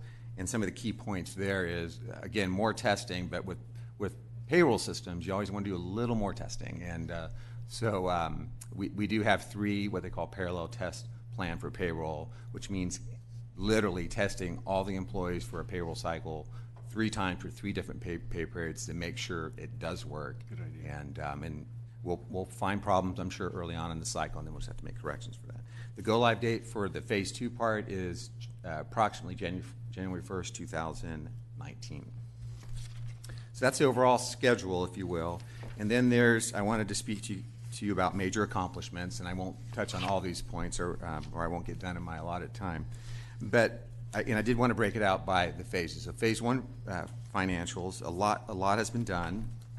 The project team training, I did want to highlight, there's 2 categories of training for the project. There's project team training, which is for the dedicated people that are on the project from the county. And it's a significant investment, and the county's doing it right, and I really appreciate the governance structure, by the way, of doing this right, because a lot of places do not invest enough in training. So approximately $250,000 we're spending just for the county employees for project team training for phase 1 and phase 2. And do it right up front, and then they're more knowledgeable, and they work with the consultants on how to configure it and own it better. And then the other category of training is end-user training, which I'll talk about in a little bit. So big investment. The other accomplishment is we did finish the redesign of what Workday, the vendor, calls FDM, or the financial data model, but a lot of people also think of that as a chart of accounts. So gave us an opportunity to redo how we're classifying things like our cost center, our funds. We revamped in certain areas, for example, to better support program-based budgeting, which I know is important to the county. They had problems with the current system, and I think we've tackled all of that. And it was a lot of work. We just didn't do it in isolation at the project. We also worked with staff from the Auditor Controller's office, reached out to the departments, and it was a big investment, and the departments did a great job. The next point I wanted to highlight, and then I'll move on from that in terms of accomplishments, is what they call business process alignment phase, and that's the part where we go in and look at the various different processes at the county and look for ways to improve things, and such as electronic document approval and online approvals, and I'm going to speak to that in a minute. That also produced a number of good results. And then also down below you can see where the things that I just want to highlight a few examples of the things that we've developed. Numerous integrations between different systems like Board, for example, your budget preparation system, and banking integrations that we're working on for outstanding checks and deposits and whatnot. There's a whole host of those, and then reports. There's a lot of reports you have to build, and that is one of the big things that people are disappointed with systems in general. They can't access information. So it is a high priority, and we're actually, you'll see we're behind on reports, and I'm going to speak to that in a minute about how we're going to shore that up. But it is extremely important. End-user training, I also talked about. For phase 1, we do have a training plan that's put together, and we do take it very seriously. It's extremely comprehensive for the departments, approximately 32 courses. Now, all the departments aren't going to go to all of these. Some of them are just for what we call the process owner, like the audit controller's staff, like on how to print accounts payable checks, or the HR department. But there's a lot of courses, and it's a huge investment. And then the communication plan, very important. And it's not, I'm going to say it's done, but it's never done.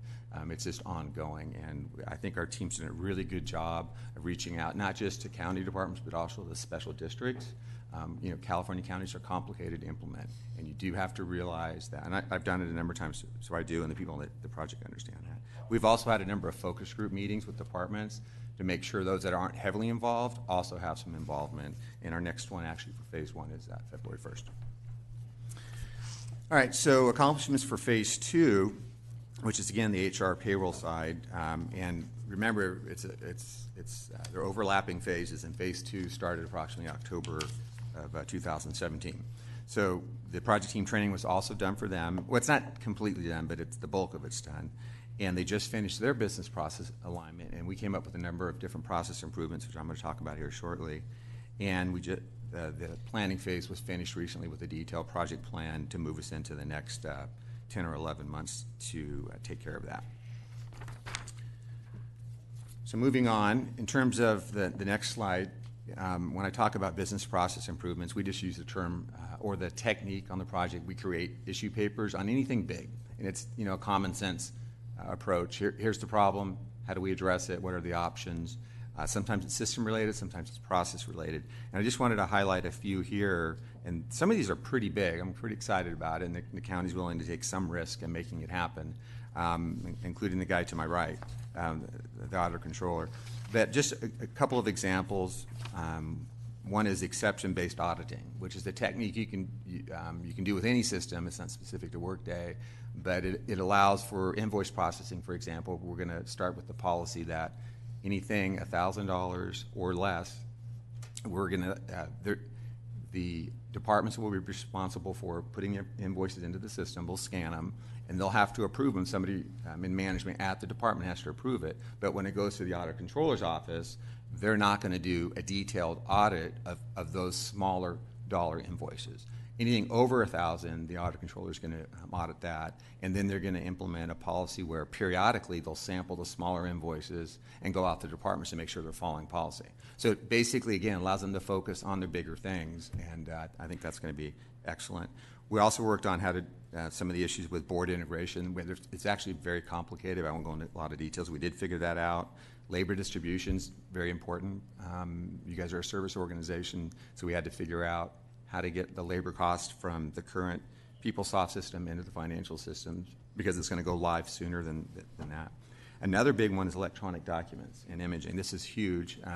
Basically, the policy direction is all transactions for phase 1 and phase 2 are not going to require paper as a general rule. So with invoices, we're going to scan them, and then people in the department should rely on those images. Somebody in a department shouldn't ask their staff, where's the actual invoice? They should be looking at the scanned image in workflow and approving it, and the auditor controller is going to do the same thing. And then gradually over time, this has not been figured out in detail, but over time, the goal is to hopefully scan the document and then destroy them at some point so that we don't have to file those documents. So it's a huge deal. Some other major changes, mobile app. There is a lot of mobile app applications with the Workday system. The first one we're going to roll out is for travel expenses, and it'll allow employees when the county does a fair amount of travel, just like any other county. So when they submit their travel expenses, they're going to be able to do it from their phone. They can do it from their PC too, but it's just going to give them another avenue. They're going to be able to take a picture of their receipts and then submit that digitally to their supervisor. Just as a starting point, we wanted to kind of go slow. There are other mobile apps. That's just one of them. Another issue that we're working on now, just recently, is on how to address the treasurer's requirements. Cash management, obviously extremely important. So we got to figure out, they have a few major requirements. We haven't figured out exactly how to approach them. So we're going to work with the treasurer's office to figure out what those options are. That's phase 1 on the issue papers or process improvements. Phase 2, there's also some big ones. Time tracking, it's one of the biggest processes for any organization. How do you do your time sheet? And what's the most efficient way to do it? So one of the things we're looking into that we've already agreed to is exception-based time reporting, which is similar to the invoicing process, but if an employee doesn't have any major changes to their standard work schedule, they don't have to complete a timesheet. It has to still be approved, but again, it'll help not have to go through those administration. And then there's issues like with position management, where how do we best do that on the system to meet the requirements of the county in terms of how you do allocations and to control that. And that's actually in progress. That hasn't been resolved. And then self-service is another huge business process improvement. You guys do some of that right now with your current system, Acorn or PeopleSoft, but with Workday, it really pushes the envelope. There's really a lot more self-service on the HR side, whether it's personnel actions or the time cards or changing basic personal information, performance reviews and whatnot.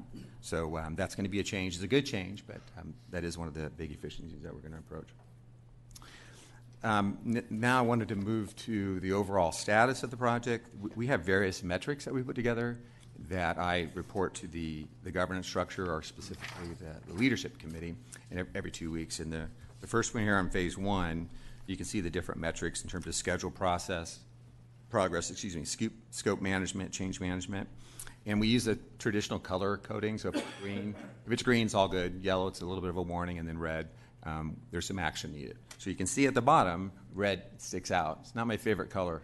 But we are, as I mentioned before, we are behind on custom reports. And some may say it's yellow, but I'm taking the conservative route. I'm saying it's red, because it's a very important part of these systems. If you don't do it right, after a couple of years, people are not going to be happy. So, and to get this out of the red, we have assigned additional resources to it just recently. So I'm sure we'll be out of red eventually. Then for phase 2, the HR payroll phase, as you can see there, all the metrics there we're in the green, which is good. Project budget, near and dear to some and me as a project manager. The project, as you guys know, since you approved it, it was approximately $16 million for the budget. We've incurred project-to-date expenditures, roughly $4.4 million, and then we have about $11.6 million left in the budget. And I don't see any issues at this point with finishing the project under budget. Okay, next steps. Again, I'm breaking out by phases. For phase one financials, I'll just highlight a couple of the key things. The first one, of course, is the issue papers. That's an ongoing process, and it just never stops, and nor should it. I mean, we should be pushing the envelope as much as we can to figure out the best way to implement Workday and how to change some of our processes. The other one I wanted to focus on was the testing cycle. Again, I mentioned that before, but we have multiple testing cycles, and we're getting prepared for the end-to-end testing, and we have various subject matter experts at the county that are helping us figure out what those test scenarios should be, and we're also working with departments to understand what those are. And we will actually have some of the departments that will come in February and help do that testing. The project team's not going to do it 100% on their own. That's a mistake in California counties because some things are decentralized, and we do need the departments to help out. So that's all going in the right direction. Then we're going to begin planning for end-user training. The training materials we're actually going to start preparing for phase one, roughly mid-February. And we're going to have departments not help with the training materials. They'll review some of it, but we've asked a few departments to help actually, as instructors, to train, which is we find as a best practice. And we will hold additional focus groups, which I mentioned, to reach out to departments from our communication effort, and also special districts. And our special districts meeting is on January 19th. I should have wrote that down, but I'm pretty sure it's January 19th. And we've already received a number of responses. We may have to change the room. We have so many people that are going to attend. It's hard to say. So that's going well, too. And then on phase two, a couple things I wanted to touch on here. Of course, issue papers. Those are more in draft form because those just got created in the last month or so. And then we're working, of course, on the architect design sessions, which I mentioned. That's ongoing right now. And then additional focus groups, of course.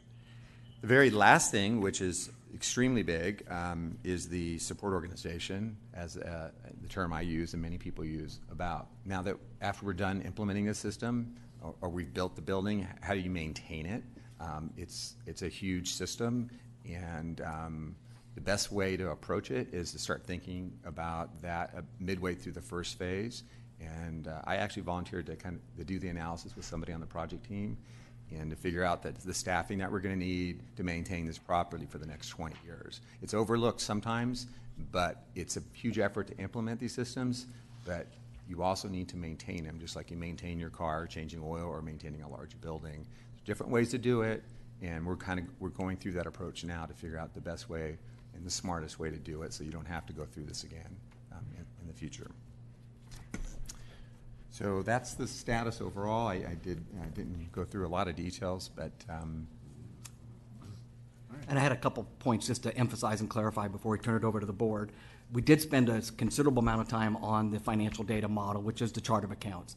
And one of the things that my staff did behind the scenes was we worked on the fund structure. We really wanted to clean up unnecessary funds, consolidate funds where we can, and of course make sure we were complying with GAAP. GASB has made so many changes over the years. It's been tough to keep up with all the standards they're issuing, and it's tough to change your accounting system when those standards are changing. In February, March, I know Steve's mentioning training. I'll be rolling out some training that Andy's going to be leading to kind of get the accountants up to speed on the terminology changes as we move from PASS over to Workday. And then the last thing, we talked a little bit about exception-based auditing and the $1,000. Any employee claims that are under $1,000, we're still going to approve those. So it's just going to be vendor invoices under $1,000 that will, again, bypass the auditor controller's approvals, but we will still do a follow-up with our internal audits division, kind of like we do with confidential documents where we go out to the departments and make sure that they have the backup and the support they need. And, of course, we're complying with county policy. With that, we'd be happy to turn over to the board for any questions. Supervisor Bueller. Yeah, just a couple quick questions in regard to the budget. Noting the fact that we're about 20% over budget on training and delivery assurance, and yet we still, it sounds like, have an awful lot of training to go. Did we just under budget originally on that, or why are we at this phase already 20% over budget there? I can respond to that. I normally find, I've been doing this for about 25 years, and I usually find the integrators and the technology companies that will bid on the amount of project team training you need is less. It's almost universal. They want to keep the cost down, and so I did tell the county up front. I'm a little skeptical on that, but that's what they bid. Let's see if we can make it happen. I'm always willing to learn from it. And so essentially, we discovered that it really wasn't enough. And one of the goals I wanted to also try to accomplish long term, and the governance structure agreed to it, is that we need to have adequate cross training. You need to have a primary person that understands the payroll function. You need a primary person that understands accounts payable, but you better have a backup because people need to take vacations or people can leave. And so that was one of our goals. So that's one of the reasons we did incur some more money for project team training. And then the other pieces of training we're talking about, where we're going to do the end user training, that's in the line items for Sierra Cedar, for our project team, staffing resources, and of course Steve will also be helping with some of that training effort. And for the project team training, we don't anticipate needing any more funds. And the way it works is a little deceptive on the budget here, that you, with Workday, you pay for project team training units in advance. And right now, we still have some credits left, so we could still take some courses and not go over that. All right. And obviously, the delivery assurance component of that is key. Yes, and that, for those that don't know what that is, that's Workday's, essentially their quality assurance function, and which actually is a refreshing thing. They, as the software vendor, they want to periodically check in and review some of your configuration and designs, and that's already paid for. In advance? Okay. Yes, it's already paid. Then, of our contingency, you're showing that we've spent $116,000 of the contingency, yet we're only over budget in one area by $77,000. So I'm wondering where the other $40,000 in contingency has been absorbed. That we did hire an outside developer with some specialized skills, or a programmer, to build what's called we're calling it the project the crosswalk application. Okay. And it essentially allows you to convert past transactions from the old chart of accounts and paths to the new chart of accounts they call work tags and work day. That was used for. Okay. And so would that then be considered outside of any of these existing line items, or if you were to modify one of these current line items, where would you put that $40,000? No, I would say that's outside of those line items. Okay. Yes. And it's and again, not all projects do it, but it's you save a tremendous amount of labor the first year or two if you do it, because if you don't, the old codes don't make any sense in these new systems. Somebody has to convert them. I get it. Yep. I was just curious as to where the 40,000 went. That's all. All right, thank you. All right. Any other comments from board members? All right. Seeing anybody in the audience wish to address the board on this item? All right. Thank you so much. Can I say one other thing? Sure. I was remiss. No? We're done. Pretty please. There's roughly 30 people full-time on this project. Yeah. And that doesn't include some of the part-time people from departments, but it's a combination of project folks from the county and Sierra Cedar and the governance structure. I told them all at the beginning, the ones that hadn't done this before, it's a lot of work, but there's a lot of good you can do for your county. It's very challenging, and at times you're going to be exhausted, and I think some of them feel that now, but they're going strong, and I just wanted to let you guys know how great of a job they're doing, and I appreciate it, because it's the only way to make a project work of this size, and they're very dedicated. Well, please extend the thanks from the board for their hard work. Thank you.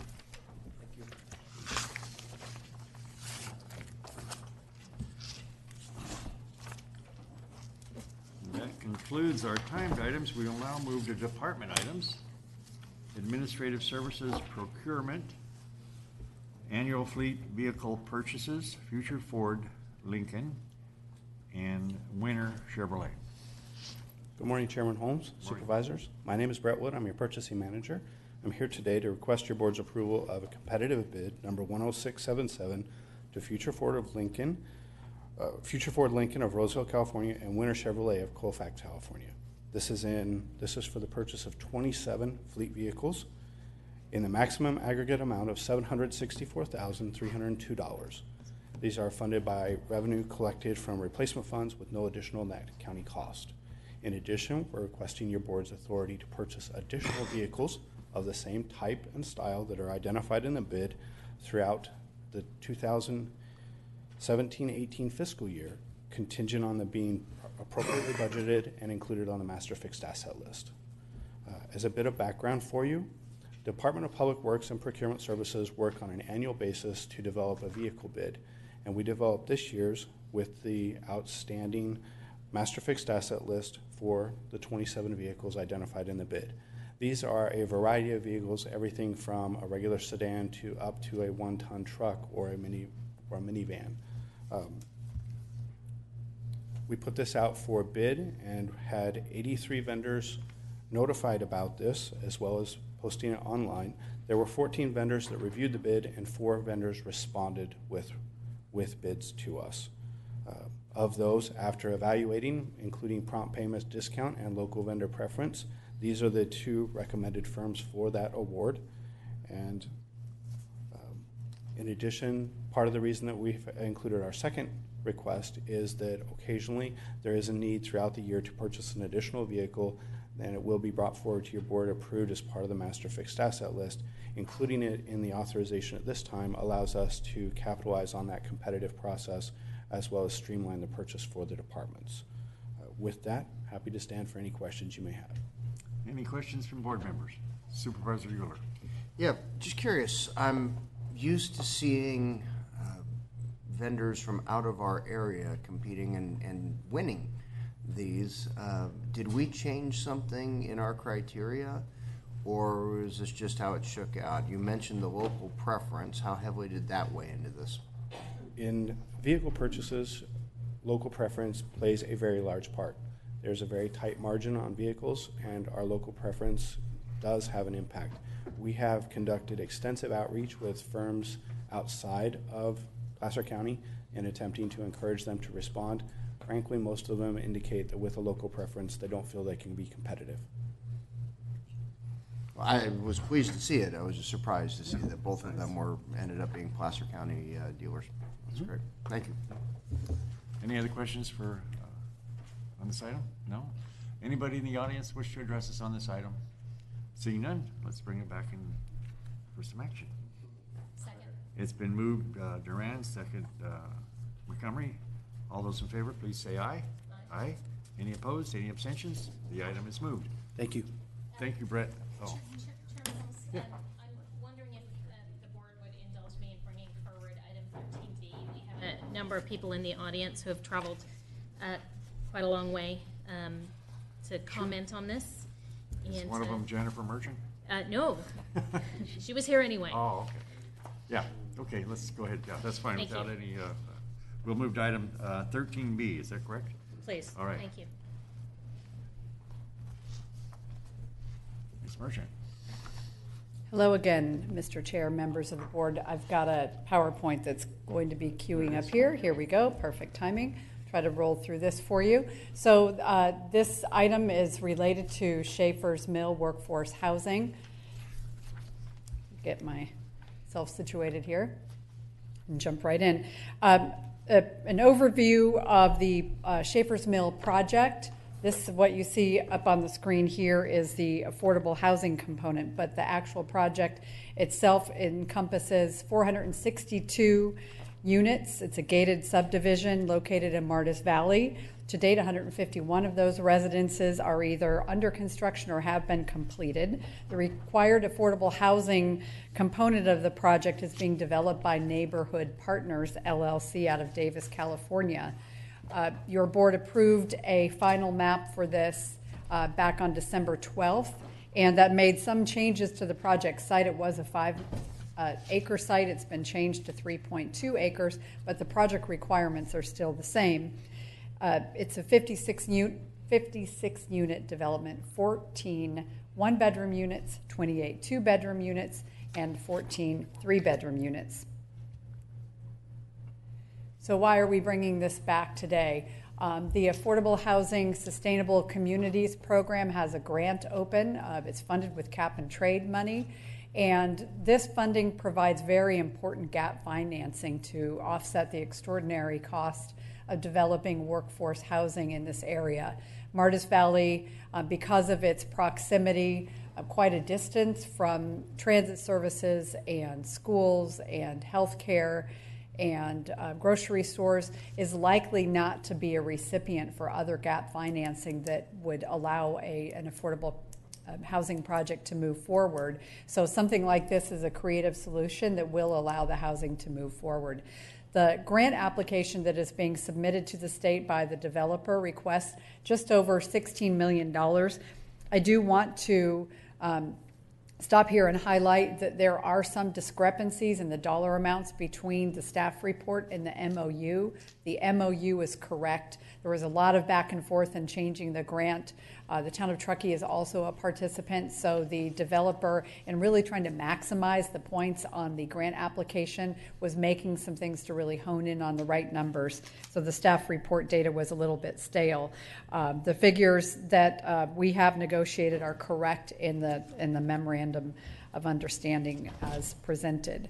So the memorandum of understanding provides that over $6 million will be allocated to Placer County and the town of Truckee for transit trails and other infrastructure associated with developing the workforce housing project. And over $4 million of that will go to Placer County alone.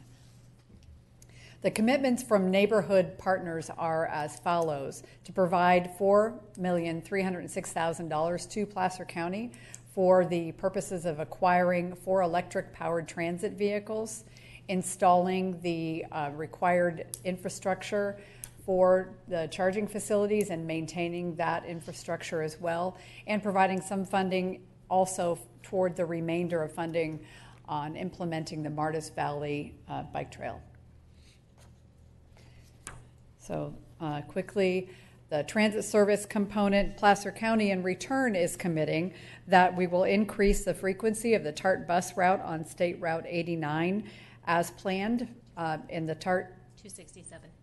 This one is 89. Oh, 89. There are 2 components to it. As planned for in the TART systems plan, to every 30 minutes during peak hours of peak summer and winter days.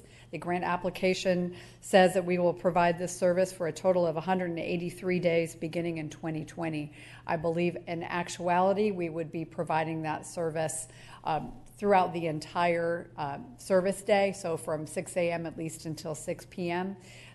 When they are filing the grant application, they pick the certain routes that are going to provide the best ridership and the best greenhouse gas reduction to maximize the points. But the reality of the situation is that TART would operate it during the entire day because that makes sense operationally. The estimated cost of the increased service is proposed to be $380,000 a year for those specific routes. The actual cost, if we provide it from 6 a.m. until 6 p.m., is estimated at $500,000.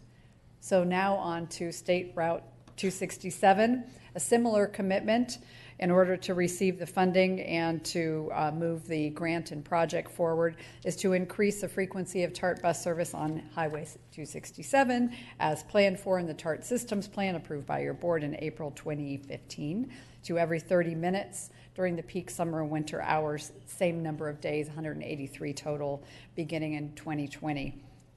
Same estimated cost because of the $500,000 cost for the maximum service includes Highway 267 and 89.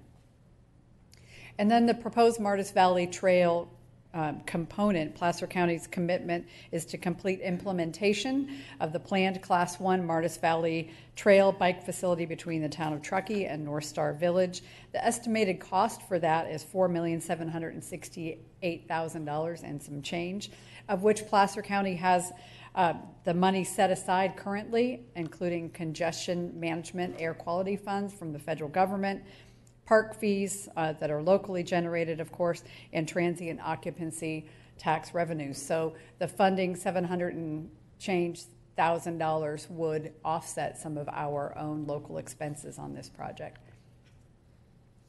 So the recommended action before you today is to approve the memorandum of understanding with Neighborhood Partners, LLC in support of the application to the state of California to facilitate completion of Schaefer's Mill Affordable Housing Project. Happy to answer any questions. The applicant to the state, and developer is here, as well as some other folks who may want to speak during public comment. All right, Supervisor Montgomery. I just want to take the opportunity to very publicly say thank you to everyone who has worked so diligently on this. It was not always easy to get to where we knew we needed to get to, but I think this really affirms Placer County's commitment to pushing these affordable and workforce housing projects forward to make sure that we are, not just serving our visitors to Placer County, but to our full-time residents. Touching very briefly on one of the issues that Jennifer brought up around, this is a little bit remote from services.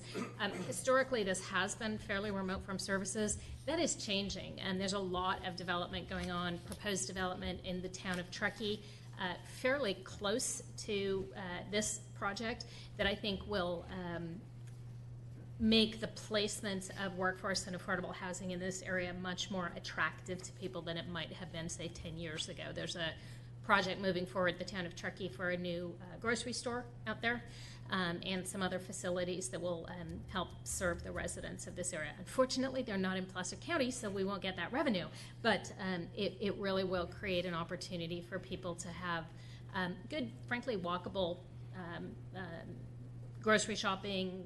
I think a drugstore, a small drugstore pharmacy will be in the grocery store, so a lot of opportunities for folks out there in the foreseeable future, but thank you, Jennifer.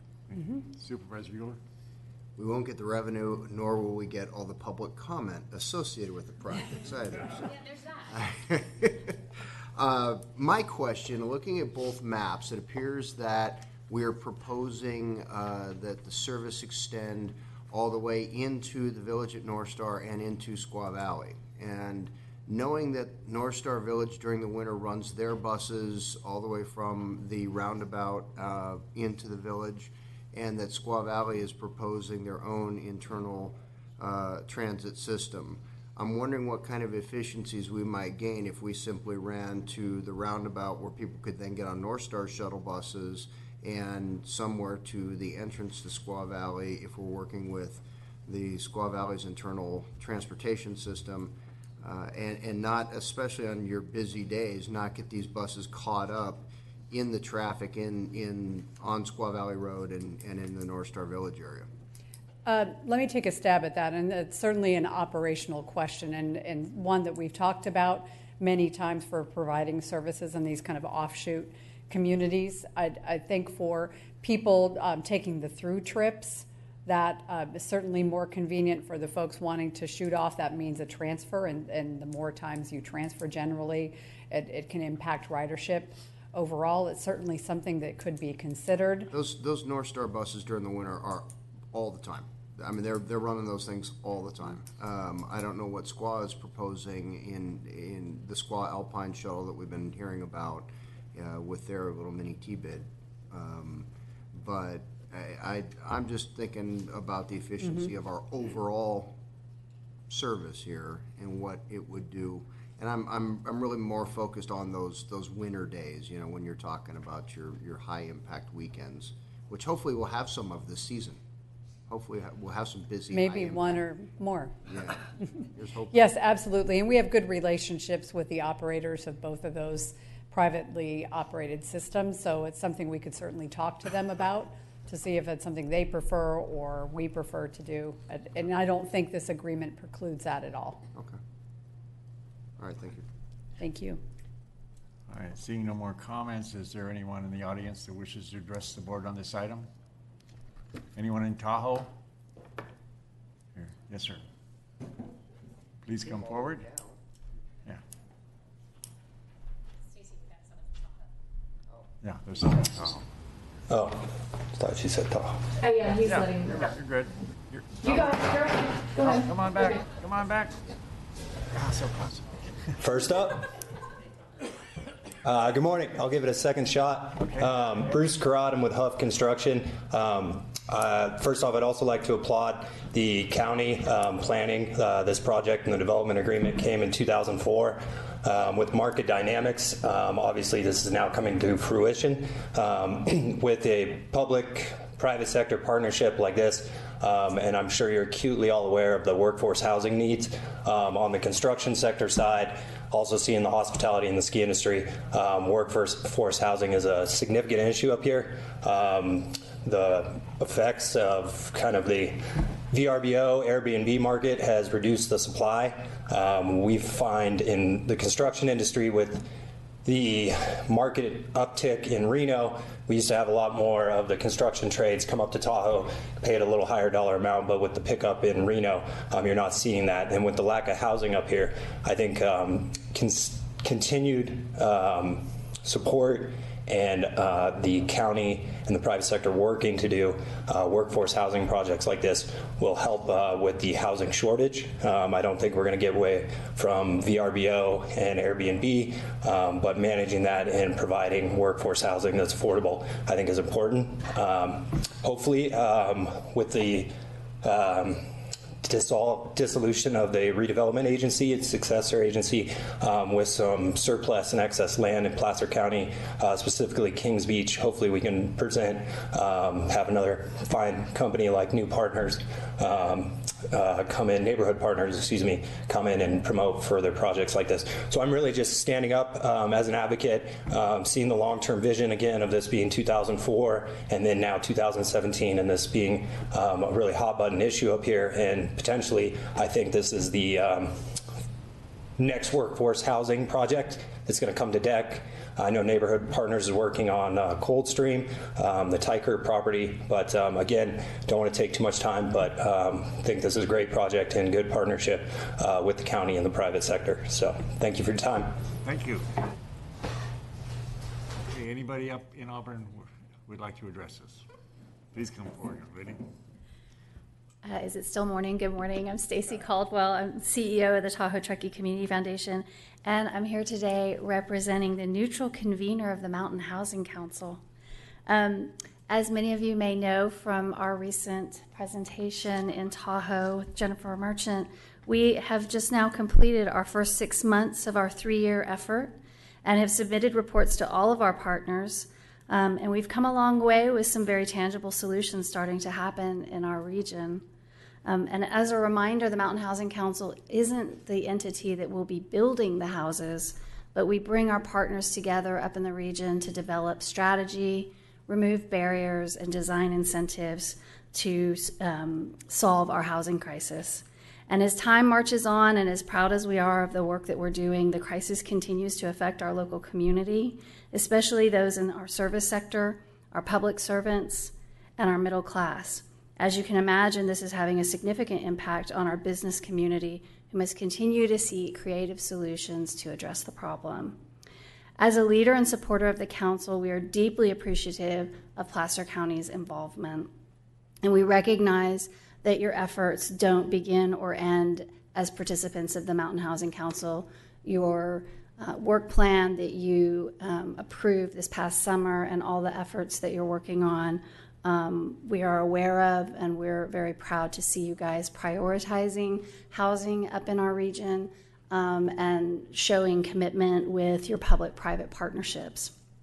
As a neutral convener, we don't endorse any specific projects, but what we can do for you is to let you know that this crisis continues to be very real, that we look to our leaders to vote for things that are real bricks and mortar solutions to this problem, and we commend your efforts on all of these types of collaborative approaches to the work, and today specifically working with the town of Truckee to really come up with a creative solution.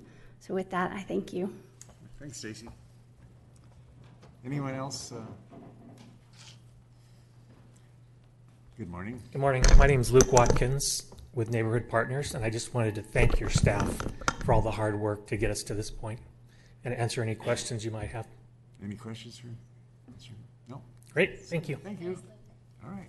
Anyone else wish to address us on this item? So I think we're being asked to approve a memorandum of understanding with Neighborhood Partners, LLC, in support of an application to the State of California Affordable Housing Sustainable Communities Program for Schaefer's Mill Affordable Housing Project. So moved.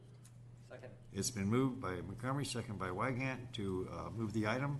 All those in favor, please say aye. Aye. Any opposed? Any abstentions? Hearing none, the item is moved. Thank you. Thanks for coming down. We'll have lunch now. Yeah, yeah. Bring some back. Yeah. Thanks. We'll now move to item 11, department item 11. Health and Human Services, Board of State and Community Corrections Proposition 47 Lead Agency Award, presented by Amy Ellis. Hi, Amy. Hi, good morning, Chairman Holmes and members of the board.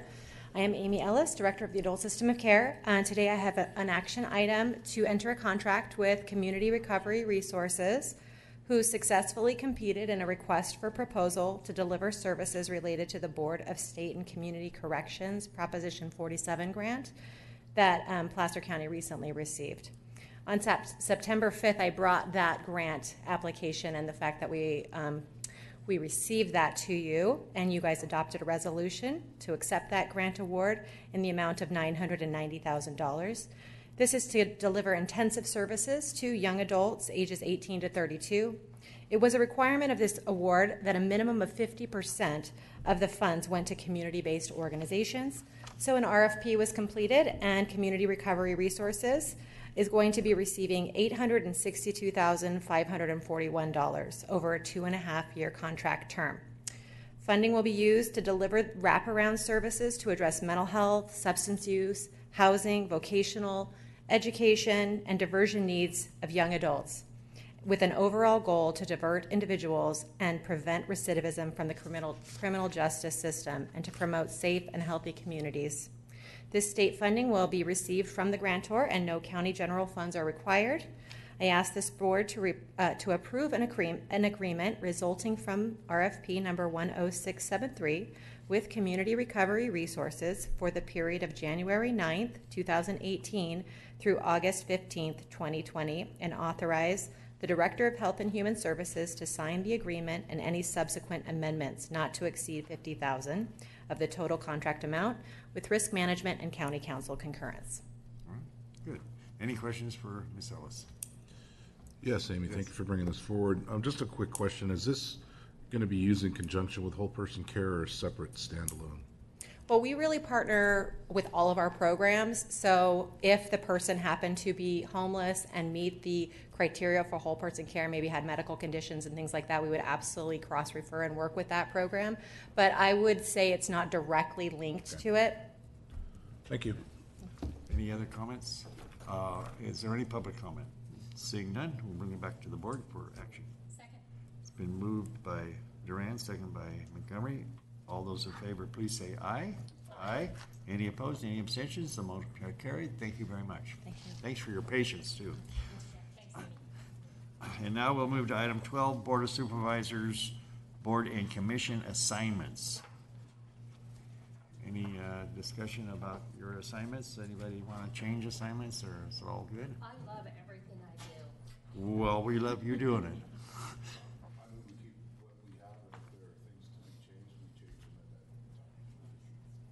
Okay, fine. Second. It's moved in second to approve the item to keep the assignments as already set. All those in favor, please say aye. Aye. Any opposed? Any abstentions? Item is moved. Just for clarity, yes. This will come back at the next meeting for final adoption. Oh. Well, thanks for clearing that up for me.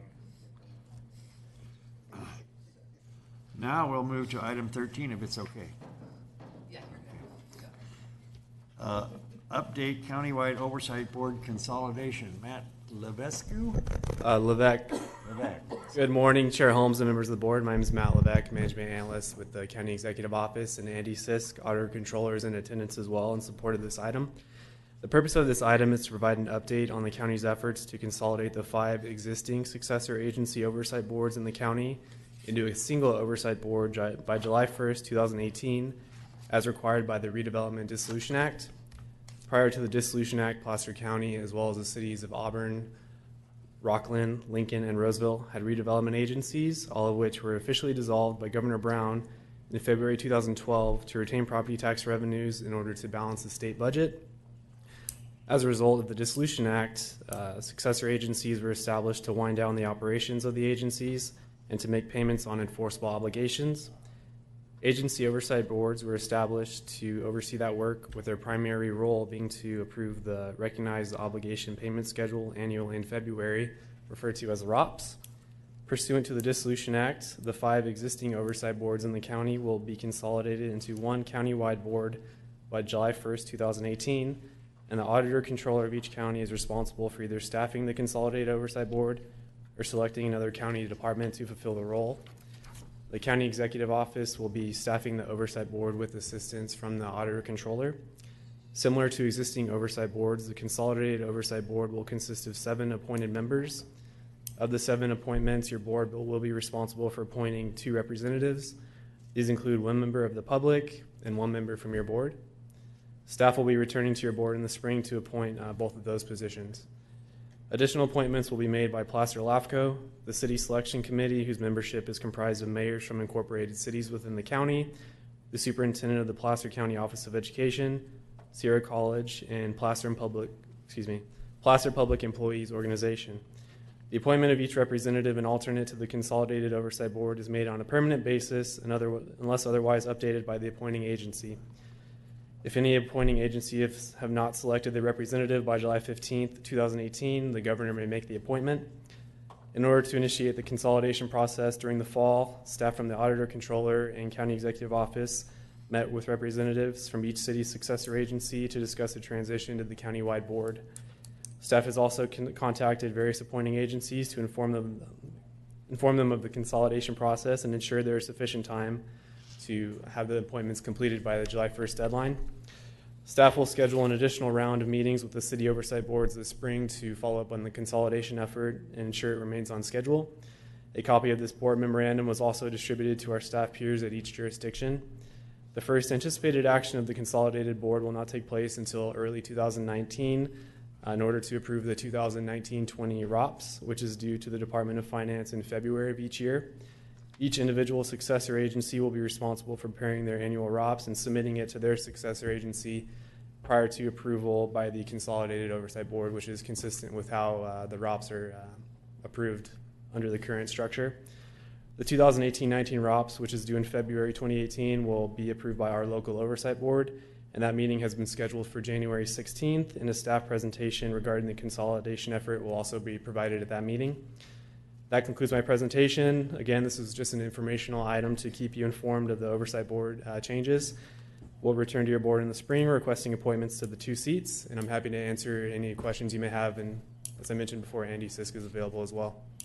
Any questions for Mr. Matt? No, very good job. All right. Thank you. Thank you for the update. My pleasure. Back to that Penske file. All right, I'll get on that.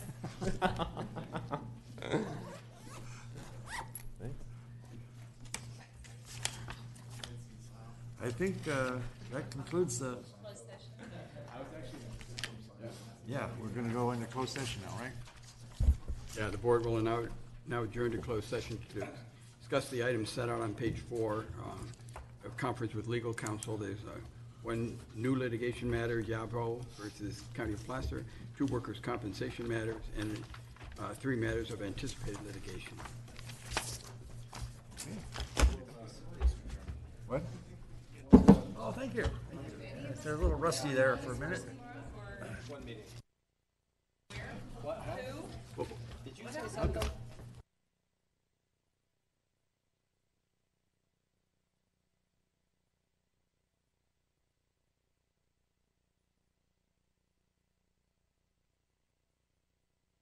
Is that yours? Okay. I can give you another nameplate. You can go through the seats. Kirk will move your nameplate for you. Absolutely.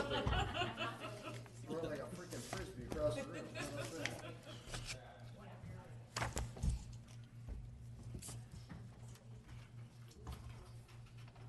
The board has returned from closed session where they had a conference with legal counsel on a number of litigation matters. In the existing litigation case, Nana Yabo versus County of Placer, the board heard a report and authorized the defense and indemnity of the correctional officers, Luke and Bill, and the county in 2 workers' comp matters, the board heard a report and gave direction to council. And in 3 matters of anticipated litigation, the board heard a report and gave direction to council. That concludes the closed session report, the second closed session report. And that concludes the business before the board today. Thank you.